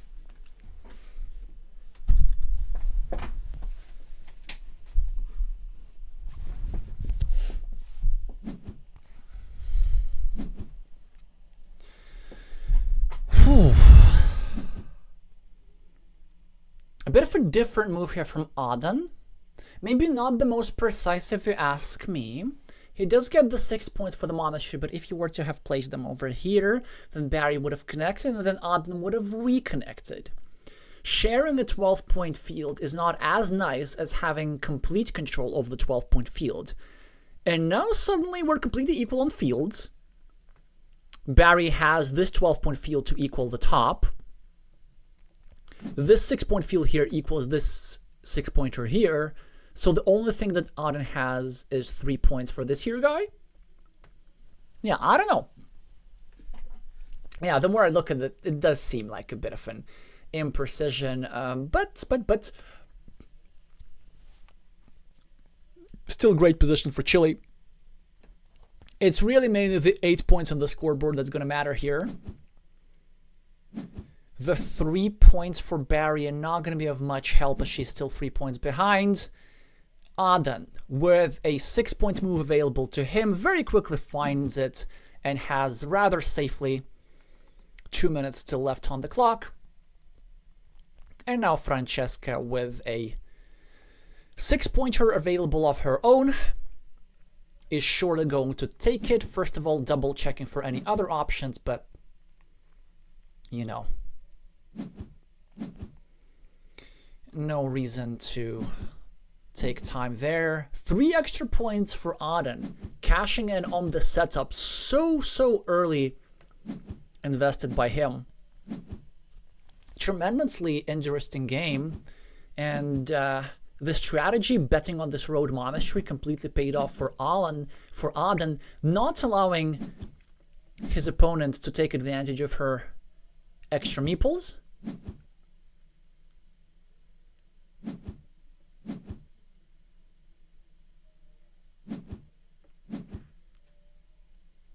Oh, it's actually pretty close, like really close. 6 points is the difference. So I wonder if... Wait, did Barry have a win? Did she have a chance to win? Not... Actually, yes, she did. She absolutely had a chance to win. I think she missed this endgame. With this here move, she scored 3. And then she scored 6 here. So that was 9 points, right?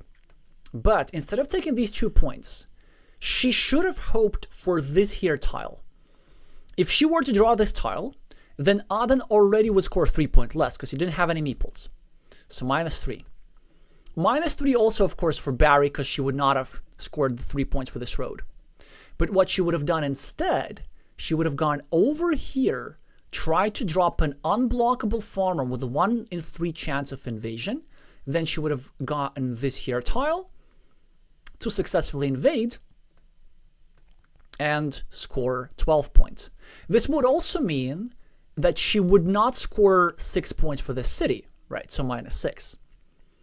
But when all is said and done, everything would have been the same, except she would have had 6 more points in relation to her opponent. The game would have been tied, and since Auden was the starting player, he would have lost. So 30% equity miss in the endgame for Barry, and with 4 minutes on the clock, it's not great to be missing stuff like this, because a ninja farmer is something that you do consider quite naturally. So, definitely something to be careful about in the next game, which is happening right now.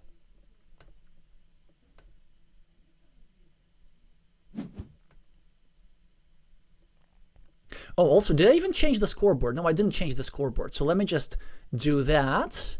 Barry's 8 points ahead already after being the starting player, but Auden is trying to plan something sinister with the shared cities at the bottom, only 2 tiles away from getting himself 16 points and 2 meeples back. And a measly straight line for Barry and not a great chance to defend.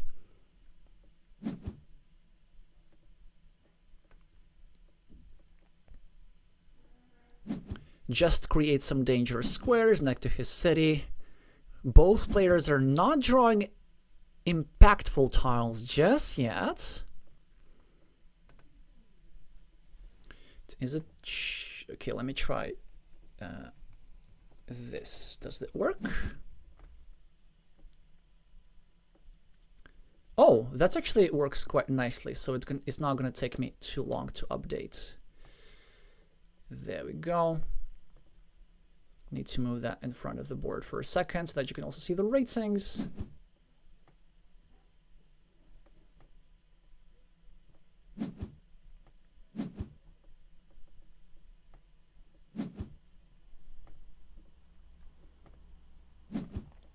And we're back to the position.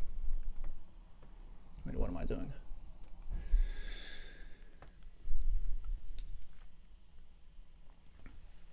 Yellow with a fantastic tile, actually. And plenty of options. So first of all, something that needs to be acknowledged is that this here square has been protected towards 3 tiles. Yeah, and Aden finds his best defensive move. I would have considered, I think we gotta meepling that road. No, without meeple is also fine. But if I'm betting my game on this city, I probably want to maximize my benefits, so I want to be meepling this. Now, what this move does, it considerably limits the number of blocking tiles that fit into that square, and Aden now is going to successfully drop a splitter, wishing he had placed this meeple on the road here, but it doesn't matter. It's really, really great setup here for yellow with all these indirect and direct defenses. A shielded tile would have helped him on the city, but you know, a 16-pointer is a 16-pointer nonetheless. Maybe even slightly more. Yeah, like 18, 20 even. If he gets this here shielded tile. Aden with a curve. Well, how about we go and meeple the road right now? Yeah, there we go. It's so long. The 3 tiles that go here. So much so that Barry probably just gonna go here and meeple this road back. Leaving back a 7-point monastery spot is not ideal, but it is what it is. Aden, with some nice scoring options. Looking to start a new city somewhere, the best spot for which is going on the right, whilst also pre-building a 4-point road which only he can claim, which goes through the city. Barry with a straight city cap. Why did I call it that way? With a vanilla city cap. Start a city on the right. Natural continuation for Aden. We're going to see an invasion by Francesca in a second, which also creates a very interesting road pattern with enough curves and straight lines. I can envision an extremely wet board with a long road going all the way through here, possibly even with another reconnection opportunities, and a regular monastery and a road monastery over here. And depending on who draws these key tiles, we're going to see who has the advantage in this game. So far, Barry with a simple curve gets herself a meeple back and an 8-point lead on the scoreboard. Aden continues his city at the bottom. Barry with a scoring tile, probably looking to make a low variance move like 3 points over here, eliminating a monastery spot, or a high variance move like going over here and actually trying to fight for the road, which would be madness really, because it's just so easily blockable, but that would be a content move.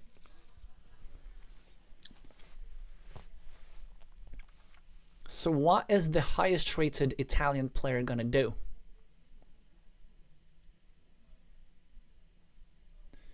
I guess there's also another option like going here and trying to take this 5-pointer whilst also leaving 2 monastery spot, but instead she goes for blocking, which honestly is not that bad.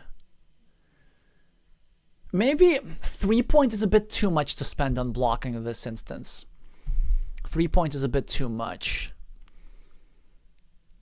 2 points I might have sacrificed. Yeah, you know what? I'm not a fan of this move just because there are many tiles that Aden can draw to complete his city, such as this one, which Barry just drew, and this block would have been more effective had the Chilean not already invested the second meeple on the city cap. So let's say if you do successfully prevent your opponent from drawing parallel city caps, well then Aden just going to continue his other city. So that's the problem with the blocking like this, and especially with the scoreboard lead that Barry had, she was right in the position with just like a little bit of quick points she can put herself in a position where she can maybe outrun the monastery by Aden. She's going to score a couple more quick points. She's going to outrun 2 monasteries. Well, the first monastery is being drawn by the Chilean. It's a pretty, I was going to say, an easy decision. It is an easy decision, but not for everybody. So there are 3 good monastery spots.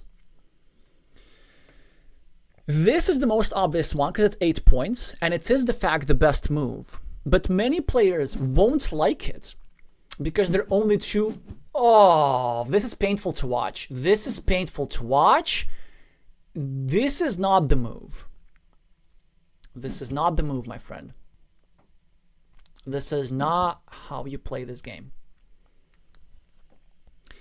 75%. In this sort of position, it's an excellent chance because I think what the Chilean player might not realize is that in the setup position, in a position where you have a big setup, any additional setup that you have is absolutely huge.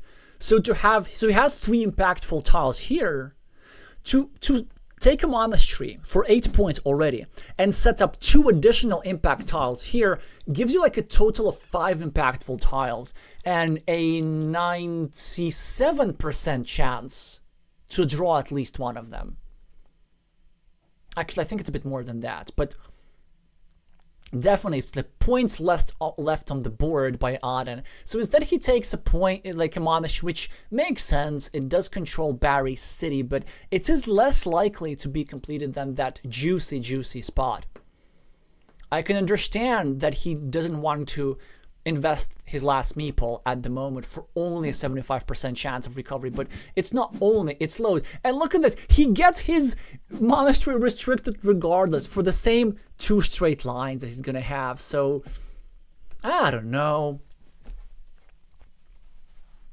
In any case, it's still a pretty good position for yellow.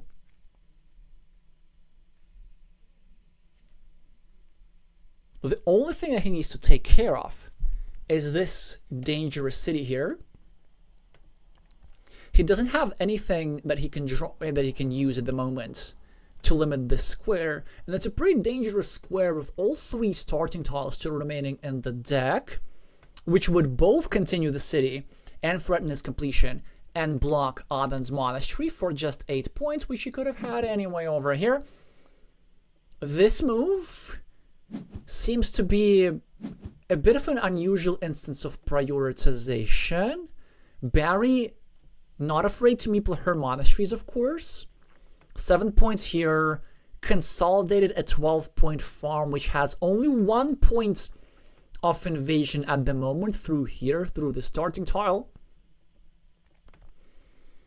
And a point which is rather time sensitive, because as soon as its starting tile is drawn and 7 points are scored by this farmer, then the field becomes much harder to penetrate. Now we need to go for some sort of crazier ideas at the top. Aden continues the city and a great tile for Bari, which obviously goes over here. But the genuine question, and this time the genuine question is, do we use a meeple here or not? I am inclined to say yes for a variety of reasons. But before making such decisions, I first will want to count the road tiles, and I see that there's a lot of those remaining. There's still the 2 straight lines, there's still 3 curves, and they're even the starting tiles if we have to, yeah, and that's why she goes for it. But another important factor is that we know that our opponent is trying to finish this here big city, right? And if he does finish the city, then we as red are getting a meeple back regardless, this here guy. So this one's definitely correct. Aden, now not able to use the monastery properly because all the spots are taken. Instead, he used the platform to try and block the city or to connect to it, but it becomes a bit too late. The splitter tile has been drawn by Francesca, which also means that yellow cannot finish the 8-point her city here, which he was threatening. And this also means that this city is incredibly powerful. It's very difficult to block. It's like surprisingly difficult to block in this position. So Aden chooses to block something else. Barry now is going to go there for an indirect defense. Aden still has to finish his city. And Meeple the road, I presume. So he's going to get a lot of love on the scoreboard. But will Barry respond in kind with her city? And no, she will not just yet. But she finishes the monastery and starts a new city herself, developing her field. Curvy tile for Aden, which also shows us how powerful this here defense move was. He now cannot place a curve over here and somewhat limit this. Really, this city is just a ticking time bomb, but just in time, the farming invasion goes here. Barry finishes her city, drops a farmer for 6 points, whilst also blocking Aden's monastery and still threatening another farming invasion. But she doesn't go for the field. I wonder why. You typically do spend meeples on field like this at this stage of the game. I presume that she wants the meeple remaining to use here for the main farm. But now it's going to be Aden's turn regardless. So this makes me think, on the previous turn, was it crazy for Barry not to go here and finish this city first? And then finish this city later? We will never find out because she does have a tile to finish her city properly. It's a pretty easy decision to go here and drop a farmer. Now she does want to double check everything for better options. And fair enough. Still 2 meeples in her hand. And all the chances in the world to win this game. She still has the control of the main field. She has the lead on the scoreboard, has the extra meeples. Aden gets the starting tile to connect the field. Barry with a scoring tile. She can unite the cities here. Might even consider that 6-point farmer. After all, it doesn't have urgency, but it's a tempo move. That would be an 8 points investment. And also, I guess, as the Italian, what we're trying to do, we're trying to draw the last vanilla city cap for this square. It looks a bit ugly. Yeah, we probably got to finish the city for our opponent, but we do need the farmer to invade over here. But you know what? 1, 2, 3, 4, 5. You know what I was counting? I was counting road Doritos, and I was thinking of getting a road here and invading the farm like this. But it's not really possible, or is it? And it is. You know why? Because there's still a dagger remaining. So that's what she needs a meeple for. She wants to get a curve for a 3-point farmer and then a dagger. And actually, wait, I told you about this road pattern. There's also like this crazy idea of getting a road like this and trying to just connect all the field. I mean, it's a lot of symmetry and beauty in this position. While the Chilean master has a tile which can give him 3 points if he so chooses. There's a spatial move available as well. Try to block some field invasions, but he just has to catch up on the scoreboard because he's behind. And now he's ahead by 2 points. Glovier is saying, it hurt my eyes not me playing the monastery. Completely agreed, but Barry chooses not to connect to the field. She finishes a 4-point city, but now this square is completely blocked. So how is she planning to get the farmer into the main field? Maybe she's not. Maybe she wants to get back-to-back road tiles. She's now scoring a little bit. I'm a bit worried. Aden can now go here and block, or he can even go here and like do some crazy stuff like this and invade like this. It looks like Chile's gonna win this one, but I also don't feel like he deserved to win this one for wasting 2 road monasteries. I don't know. There's no justice in this game.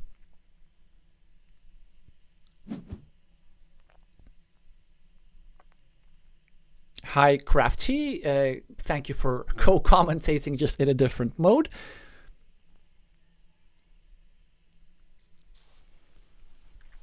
Good to know that I'm not the only one who wants to meeple 6-point fields.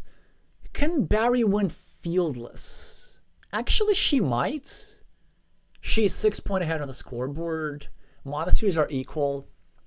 Hey, if she goes here for a 7-point monastery, she's like +1. But then, if Aden gets a straight line, he could get a 9-point field.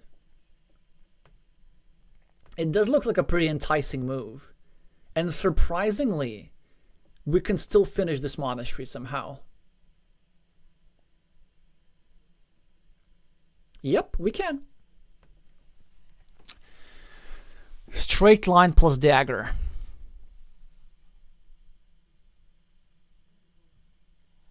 It's a bit tricky though, because if we do spend a meeple there, our opponent has multiple 9-point moves available, putting them like slightly ahead.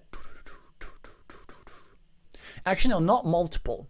An important part of the tile counting here is realizing that there are no curves remaining. And so I move like this, creating and immediately occupying a 9-point farm is not possible. So the only 9-pointer available on the board is this one. I do feel that intuitively, we do take the 7-point monastery, because being +1 with an equal meeple count sounds like a good situation to be in. We also have this here situation from which we can gain a couple of extra points from the city here. And since it is yellow who is controlling the field, yellow might need to devote some resources into the field safety here. Because if push comes to shove, we can still try to invade. For example, we can get a dagger here and some road tiles like... This is interesting. I don't think it's correct, but it's interesting. So Barry basically tries to like meeple a 9-point field in advance. Her idea is of course to get something like this, like with a straight line and with a 9-pointer here. Or the back-to-back sequence of going over here. The one thing that I do hate about this move is that it immediately scores only 3 points. Because you see, the situation now is that she's not +1 with equal meeples. She's -3 with equal meeples. And she does need the straight line now.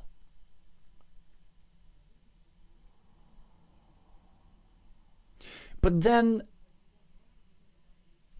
Okay, if Aden goes here, let's say, and meeples the field now for 6, he's going to be +9. He's not going to do that. This is pretty interesting. Instead, he goes for the 7-point road. But then, doesn't like a straight line just straight up win for her? A field connection opportunity set up by Barry. Instead of taking 2 points over here. And this was a very quick move, implying that she must have thought about this in advance. And she knows all the remaining tiles. 9 points she's behind at the moment, if I'm not mistaken. Oh, wait, no, she's more behind. Because I forgot about this. And scoring tile for Barry. 2 points here. I don't think there's a tile that fits the invasion. And the straight line is going to be drawn by Aden, who's going to win 2-0. Unless he messes up with a blunder of the week.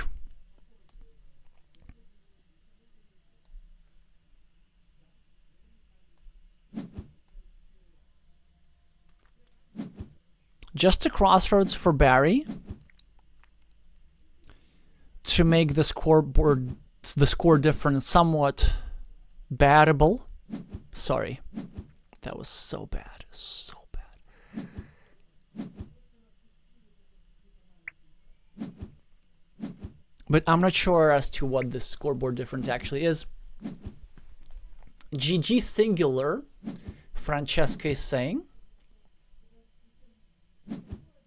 But surely the lost field has to hurt hard. And it hurts incredibly hard, as she's only gonna lose by 8 points.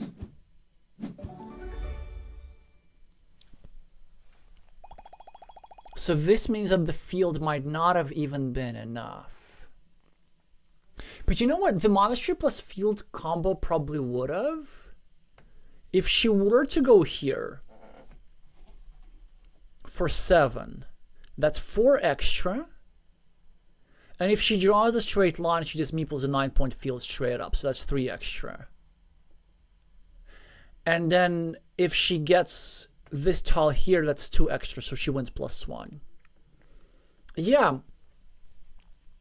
I felt like the endgame precision is where the Chilean player prevailed in both parts of this duel. In the first one, it was a bit harder for Francesca. This felt like such a good position for Red. Like, she protected the city so well.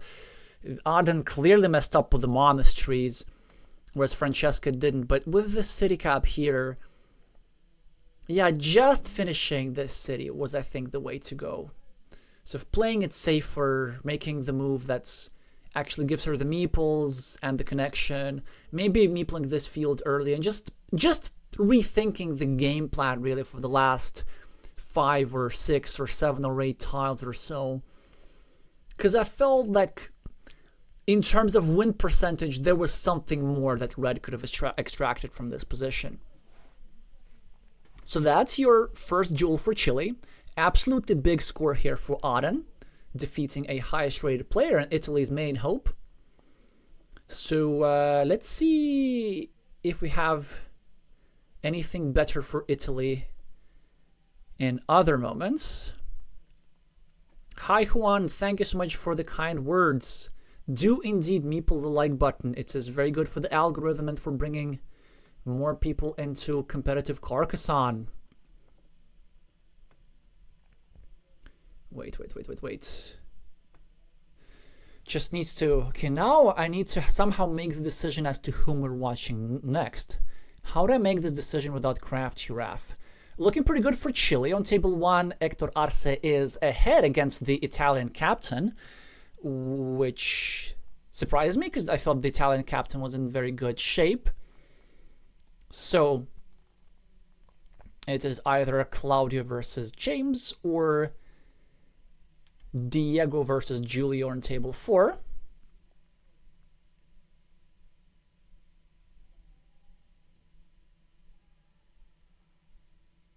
Let's have a look at Claudio. I haven't had a look at Claudio Jorquera in a long time, who's now playing his decider.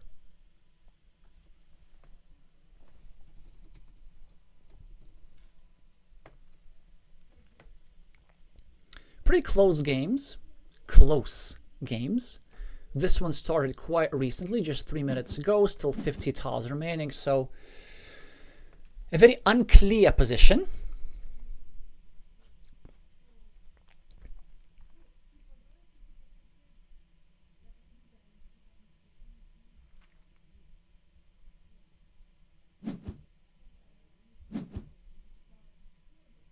So Giacomo here with red meeples and Claudio with green. 6 points extra on the scoreboard. Looks pretty good for Italy this year move, despite the fact that Claudio ahead on the scoreboard. Maybe I take that back. Giacomo has a bit too many blocked meeples now. He's gonna have compensation. But overall, after this move, I kind of prefer green. It's not so much after this move, it's just after I understand this position a little bit better. So what do we do with the straight line as Claudio? Yeah, sure. Something like this. Starting a new road seems okay, but only 3 crossroads remaining. It's like, it's a bit iffy. Honestly, leaving this road empty is not a big deal at all. Actually, it's pretty good. Yeah, I like this. Because we're going to need a crossroads already here, because we can anticipate a block from Claudio's perspective. And also we know that a crossroad or a road end is going to be needed by Jamie here to get his meeple back. Like right now. It would seem to be a bit reckless to go here and take the 3 points. It's just too much. Like, you take the meeple back always in these situations. A tad better with the road end pointing that way, but it's a very small difference of like half a percentage point.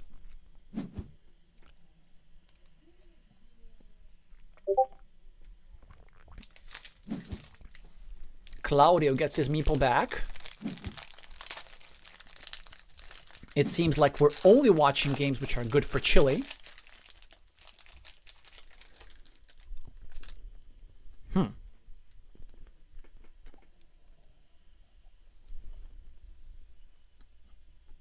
You know what? Whilst James decides which way he's going to score the 3 points, I'm going to leave you alone for a couple of minutes because I really need the hot beverages again.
The game has sped up as both players are drawing quick point tiles, and by both players I mean mostly Claudio.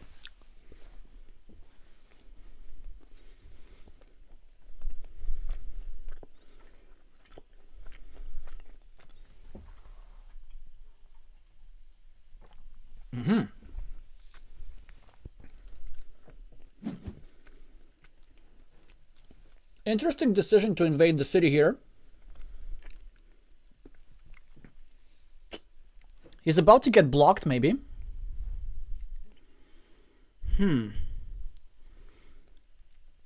I presume he wants to defend. But he chooses to do so in an unorthodox way, which does not seem correct to me, because it gives still 5 blocking tiles. Really, Claudio? This seems to be a tactical mistake, which is a bit below Claudio's normal level at the moment. Unless I don't know something super special about the remaining tile counts, which does not appear to be the case. Clearly the other orientation was correct, leaving virtually no blocking opportunities for your opponent except the lone dagger.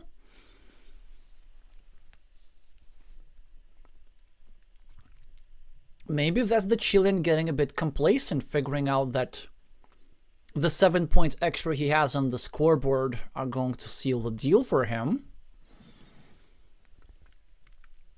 If he does get blocked, however, I do not think his position is that great. Because Jam, with his meeple majority, has plenty of options to build some field, for example, in this area. Even if Claudio gets a meeple back here, he's going to be down 2 versus 3 with not a lot of compensation. Now, if you were to successfully invade this city, which is still an option, and by the way, had Claudio listened to me, then Giacomo would be able to go here with this one dagger and block the square. So I'm not sure what kind of deal Claudio has with the board game arena developers, but it somehow worked out again. In the meantime, red chooses to inflict damage in different ways, trying to take away a 10 or even 12 point city. And it works right now, but what do you prioritize? As red, do we go over here and connect these cities and try to wait for a city cup to finish it? Or do we go here first and block the invasion? The latter option has been chosen. It's still not horrible. I mean, Claudio's 11 points ahead. This 3-point meeple is going to score something. There's still technically one tile to get this year meeple back. He's now going to get 4 extra on the scoreboard as well. But Jem now is going to get his 12-pointer. He might even consider farming there, anticipating a monastery for 7 points, hoping that he kind of pre-invades that farm for 9. But Claudio now is going to do what exactly? He goes for the 9-point farm, which makes a lot of sense, but this move looks like the natural move. I do still agree with Claudio's decision. On the other hand, it might be considered that it's actually more precise to go here, because with 2 9-point fields available, the chances are that you claim one, your opponent claims the other one. So there's less urgency if there are multiple fields available. But on the other hand, if you claim this one, there's the added benefit of Claudio disrupting the monastery spot here, which would have benefited red as the side who's behind it with more meeples. Red chooses to invade the 9-point field immediately. Claudio immediately doesn't connect actually, nothing. He goes for a 9-point farm of his own. Road monastery for Jam. Great spot. Great spots. Plural. 8-point move over here. Also leaving a 9-point farm up for grabs, which red is likelier to claim than green, because green already has invested at the top. That seems to be the move, doesn't it? We could also use this tile as a farming tile, but that seems to be a bit of a waste, or a lot of a waste, actually. The one thing that I'm concerned about with this monastery is the low number of remaining curves with which to complete it, but 2 seem to be just enough. We can always draw a crossroads for this here fields connection at the bottom, and try to complete our monastery with... We don't even need curves. With 3 more monasteries remaining, we can do monastery sequences. And what's with the allergy to monasteries? The sacrilegious Italians today. Oh no, that wasn't Italy. That was Chile first. Aden just refusing an 8-pointer. And Giacomo refuses another 8-pointer.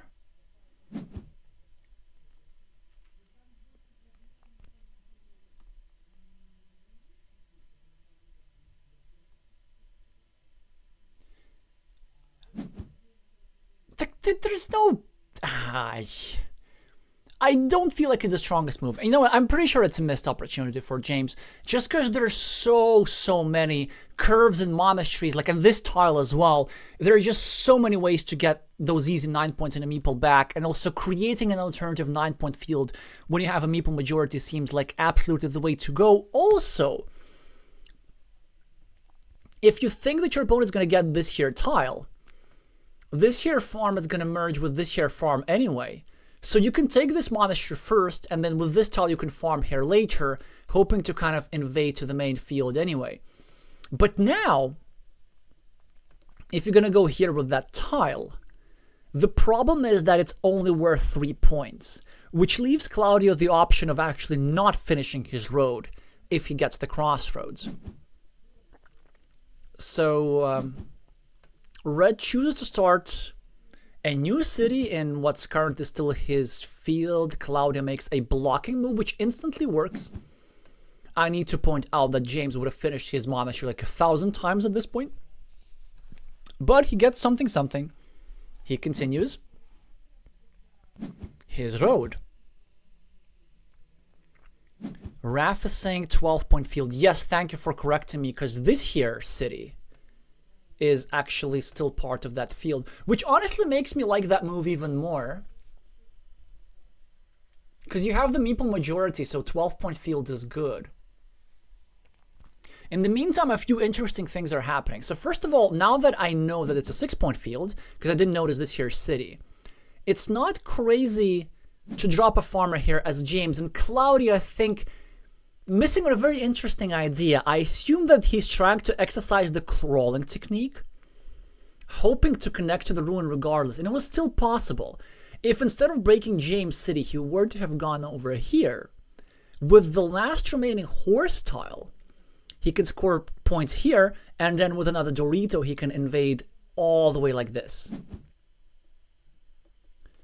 I just want to double check if there's a Dorito remaining.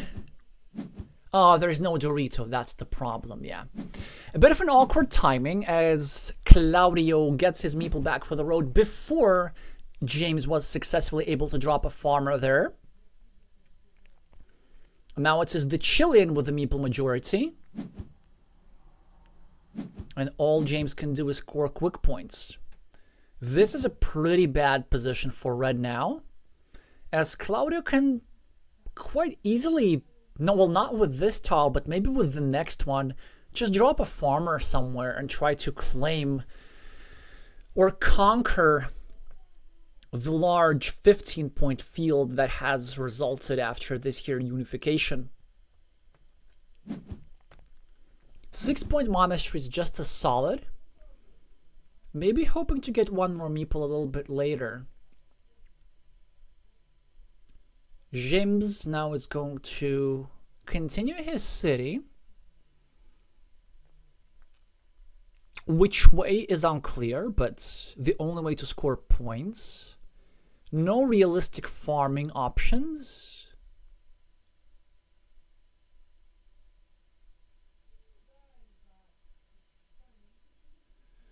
There are no curves remaining, but if there were curves remaining, I guess there would have been the option of going here and trying to hope for a curve like this.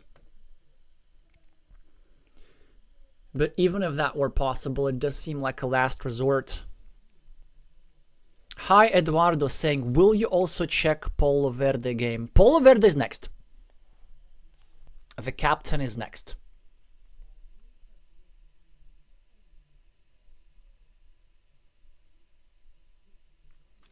Glovier is saying the game is so much easier when you meeple your monasteries. Yeah, pretty much. Especially in the position when you can get your meeple back. I do think that James here finds the strongest move. Still threatening not only the completion of the city, but in some scenarios, using this here square as an obscure farming platform to invade the main field that way. Claudio with a 1-pointer. Oh yeah, and meepling a 6-point field makes all the sense in the world.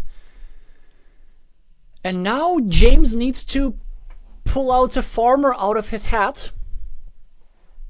But I don't think it's really possible with the given tiles.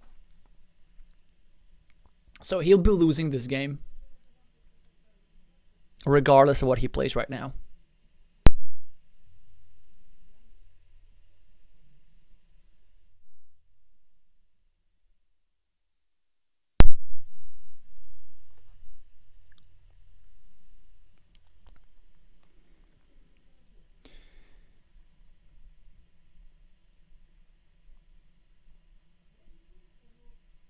So now, of course, the Italian will be counting the remaining tiles and points and everything, but it just looks way too grim. 7 points on the scoreboard, and there's the lead on this field, to which red hasn't even connected. 1, 2, 3, 4, 5, 6, 7, 8. If there isn't even a crossroads remaining anymore. Yeah, this was an absolutely crucial draw, both for Claudio and for Giacomo.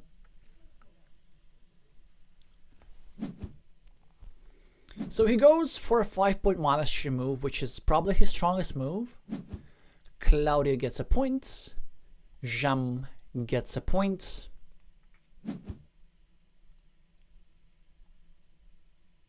And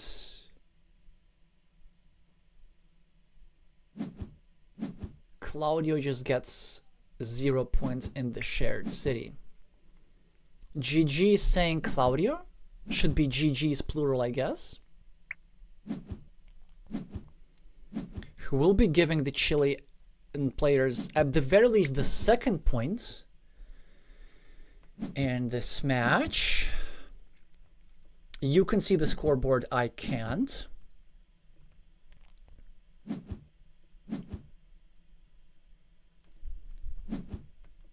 Yeah, this strategic farmer here by Claudio was absolutely all the rage, and then despite the fact that this invasion was perfectly reasonable, it just didn't work out.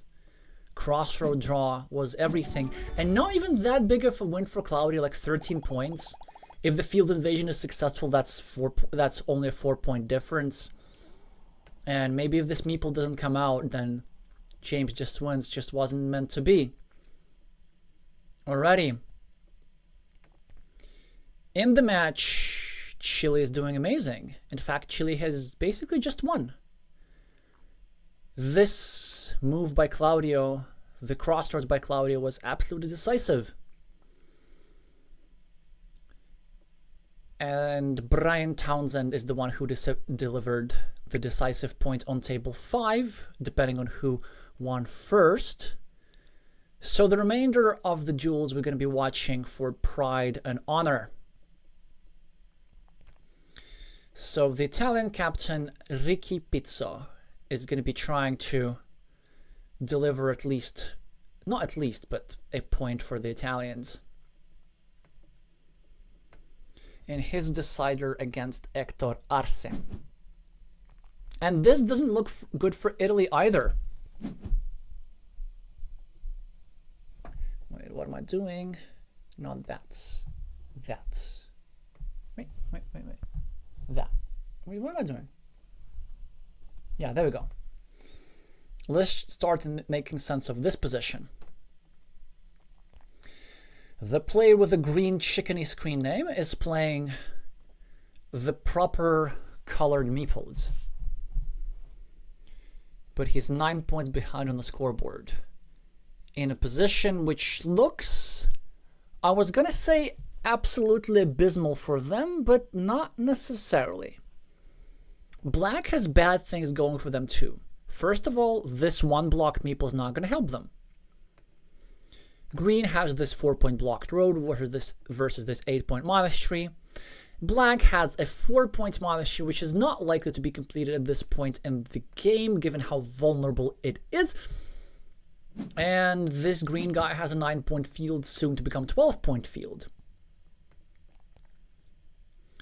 Ricky goes on the right. Tries to start a new city whilst also eliminating the attacking platform against this ruin, which is probably going to be the main feature of the game. So we have 2 meeples here, equal, 2 meeples here, equal, and then 1 green guy looking to invade over here through the quadruple city tile. We don't know if the quadruple city tile has been discarded in the game. I don't think it has. In fact, I'm pretty sure, based on the parity of the remaining tiles, that there were no discarded tiles in this game. So still a proper 50-50 chance for green to snatch a big ruin. But it's very interesting, how does Tito address this sort of thing strategically? Because you don't want to be relying on just drawing that quadruple city tile. You want to do one of 2 things. Either equalize, sacrifice a meeple, use this on this part of the board, and just make sure that when green draws the quadruple city tile, that the city is tied 3-3. The other option, and this is something that players who are ahead on the scoreboard tend to do, because it tends to work, you try to ignore the city and outrun. And then you do 2 things. You still keep the city relatively open, so that if you don't pull far enough ahead on the scoreboard, and if your opponent does invade, then you still try to leave yourself some room to invade further. For example, this here would be a great move, scoring 3 points, leaving yourself a chance to invade the city if you so choose, and also messing with the green meeple over here. So that would be an alternative. That's also an interesting option. Trying to just block some more. Seems like a too high variance a move to my taste. Because now Mr. Chicken here can do a variety of moves. First of all, just trying to continue his city and finishing it is an option. But another interesting option, which I might even like more, is actually going here. Expanding his field for 3 further points, bringing in this castle in, whilst also blocking the square because there are no right-handed daggers remaining. And this was the last chance to make this move because this here was the last vanilla city cap. So now this means that this square is completely fillable. And either side can draw a monastery for a quick 8 and subsequent 9 points.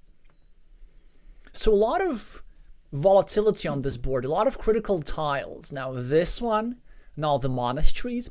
And Tito could have gambled even further. He could have played a move like this, setting up not an 8-pointer, but a 9-pointer, either for himself or for Ricky to score. The Italian now is going to get a meeple back, and 8 points on the scoreboard. The question is about the orientation of this city cap. This move seems to be the most natural.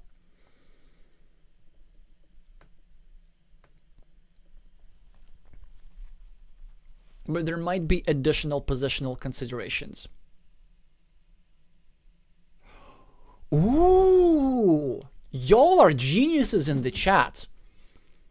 A forced quadruple city tile is actually possible. Imagine if, I wasn't even thinking about it, like Tito goes here, finishes the city. Then we get a city cap. Then we get to row tile to block the square.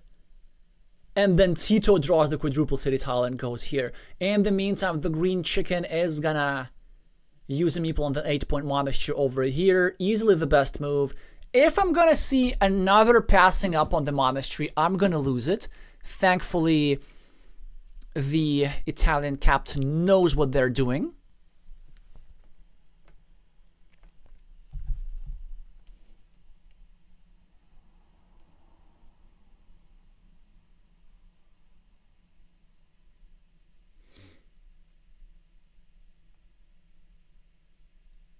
Glovier saying very hard to accomplish. It literally requires 2 tiles. It's not that hard to accomplish. And also, a mistake from Tito is going to be like just enough. Like Tito could go here. Like I can imagine somebody wanting to go here. And then he finishes his city. We get a straight line. Bam, that's a perfect block. To finish this evening with a quadruple city tile, I hope that so much. It's also something quite easy to overlook.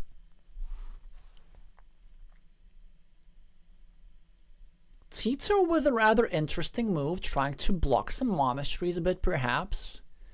So, which response from the avian are we to expect? Option 1, we go here, and we just ignore that square. The purpose of this move is to expand our field a little bit by bringing in this green square, whilst also making invading this field much harder. This option is decent in the sense that it saves up the monastery, but it also allows Tito to drop a farmer here right now and invade the field either through up top or through the bottom. This also actually allows anybody to get a city tile and invade like this. The added equity from this 5-point road is indeed very nice, and it's something that only green can meeple, because obviously black is not going to go over here. He's not going to give a meeple back to green.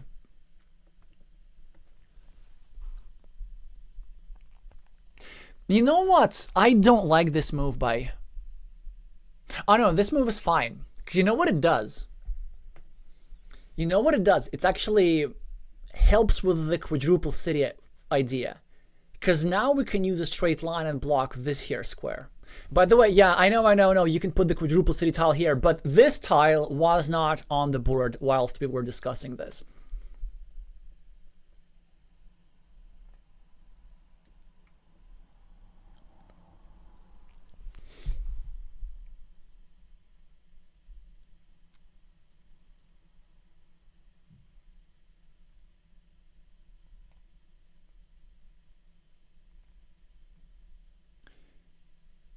The real question here, do we spend that last meeple on the farmer? He chooses to do so. This move has its merits. From the perspective of the chickeny player, we again have a variety of options. We can either play around this square, not allowing black to invade the fields properly, forcing black to go here and finish our monastery instead. Okay, now this here is a bit unfortunate for the content cravers, which are most of us, because this leaves one more square where to dump the quadruple city tile. Even though the purpose of this move was actually to simply defend the black monastery. Nothing special. So now, Mr. Chicken is simply going to need to draw his own quadruple city tile and connect to the city the boring way. This is a good move though. It takes additional points for the city here, if that were to happen. He's also now going to try and play against this here guy. Tito just keeps dropping around city tiles, so even further reason to not expect the forced quadruple city tile.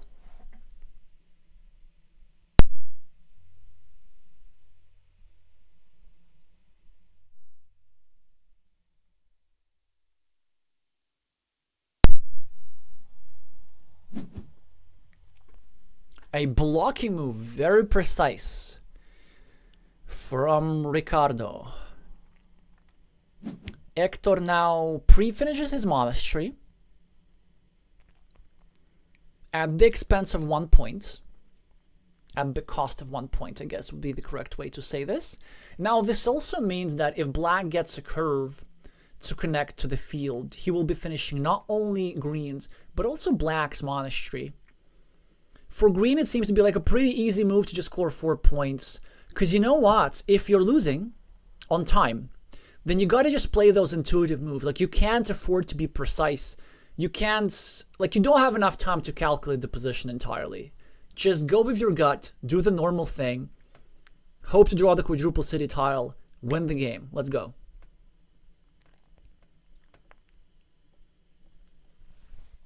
Don't make this another 5-0.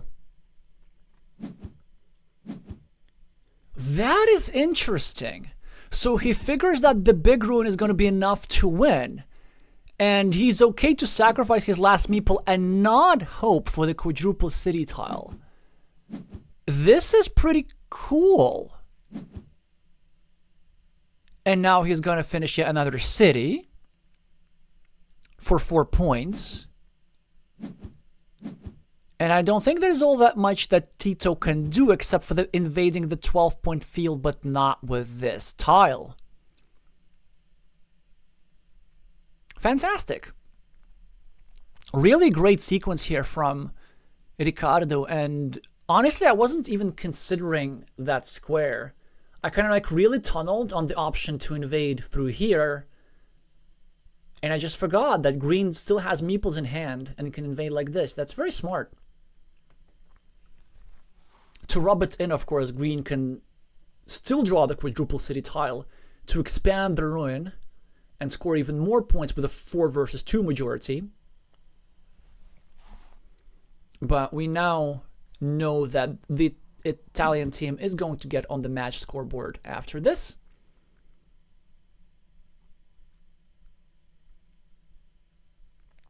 Monastery draw for Chickeny.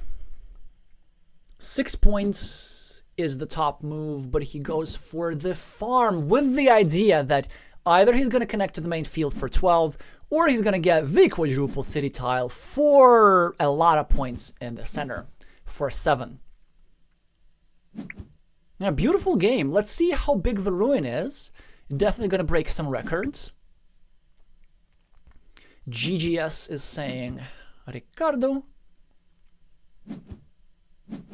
I'm not sure if he knows the results of the match yet, which will disappoint him, but at the very least, something on the scoreboard sure feels nice.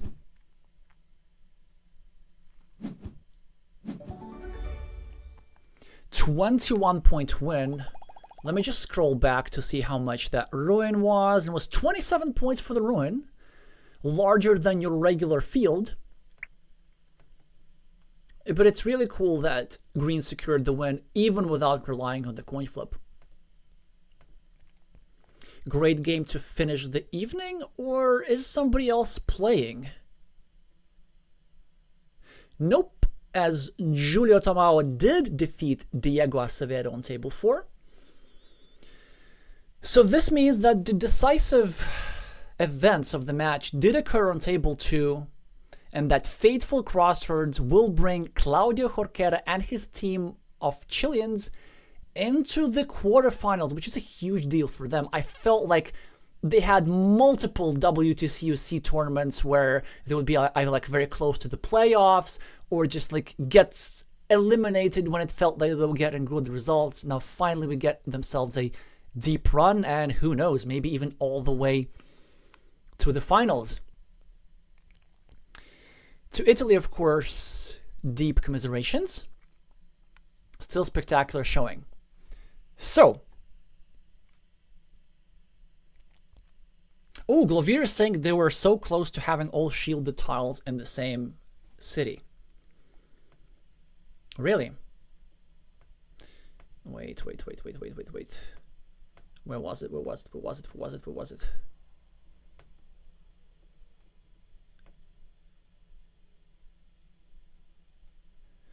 Oh, true. This is actually quite beautiful. Let me just make the screen full again. The only missing shielded tile is here, and 9 out of 10 shielded tiles are all in this ruin. Oh, that's a pity, just from an aesthetic standpoint. That's why it's so great to have y'all here, because I'm not going to notice this sort of stuff after 4.5 hours of streaming. I see Chilean flags in the chat. Congratulations, Mauricio. Alrighty, before we do tournaments, table, and all that kind of stuff, important things. We need to congratulate all the winning teams, but we're going to do them in a bit of a different order, because I will need to change some settings in between. So first of all, to congratulate Team Poland for convincingly winning against France today, here's the national anthem of Poland.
Now, to congratulate Chile on the clutch 3-2 win against Italy, All rise for the national anthem of Chile.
Congratulations again to Chile.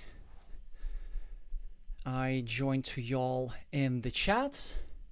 And now, finally, to congratulate Team Brazil, as usual, instead of the national anthem, almost by tradition, I'm going to play to you a Brazilian song.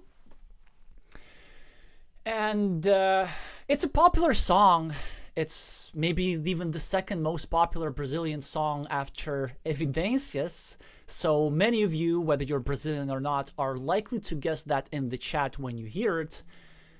I'm just going to say that it's a special song because, first of all, it's from the state of Minas Gerais, which is the state that was the first in the Brazilian Carcassonne world to greet me. And this song, I think, depicts very well the welcoming soul of Brazilians and all the warmth that they can show.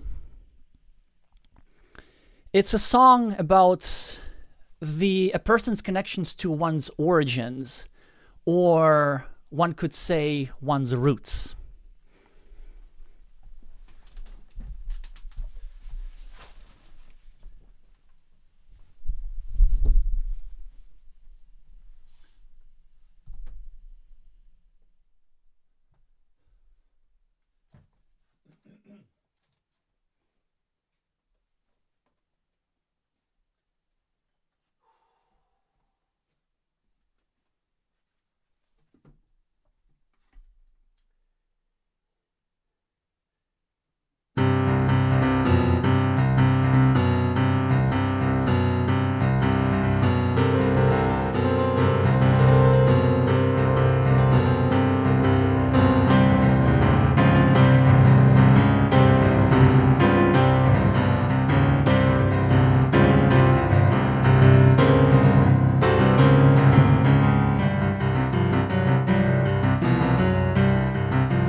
yeah, congratulations again for Team Brazil on a spectacular showing against Team Colombia, and best of luck in the future rounds. If you win against the Ukraine in the quarterfinals, I am afraid of what you're gonna make me play next.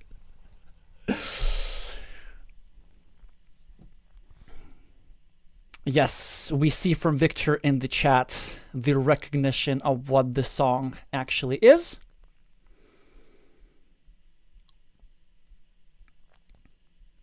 It was a bit of a shorter version though.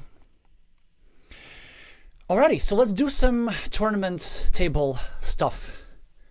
Have a look at the future pairings. Also, by the way, Horim, who is in the chat, that was an excellent bet not to put yourself playing.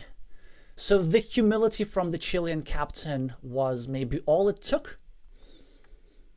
Give your teammates a chance. And the teammates succeeded. Alrighty, so what do we have here in the playoffs bracket? So RCP won against China, and they're going to be facing Japan, where it's probably a coin toss between the two. Ukraine, I don't want to talk about this, are going to be playing against Brazil. United Kingdom is going to play against Poland, which is not something that we hear very often. I think it's a pretty rare matchup, so that should be interesting to watch. After the Polish showing today, it's going to be pretty difficult for the Brits, so they better bring both mats that they have available on their team, and maybe the reigning national champion David, who won yesterday, and somebody else, of course. And finally, Chile are going to be playing against the United States. This should be pretty interesting. So either Chile or the United States are going to be in the semifinals. Based on today's performance, I'm even going to say that Chile is going to be a slight favorite. So there's going to be some homework for the Americans to do despite their 5 games unbeaten streak. And as for the timing of these matches, we don't know.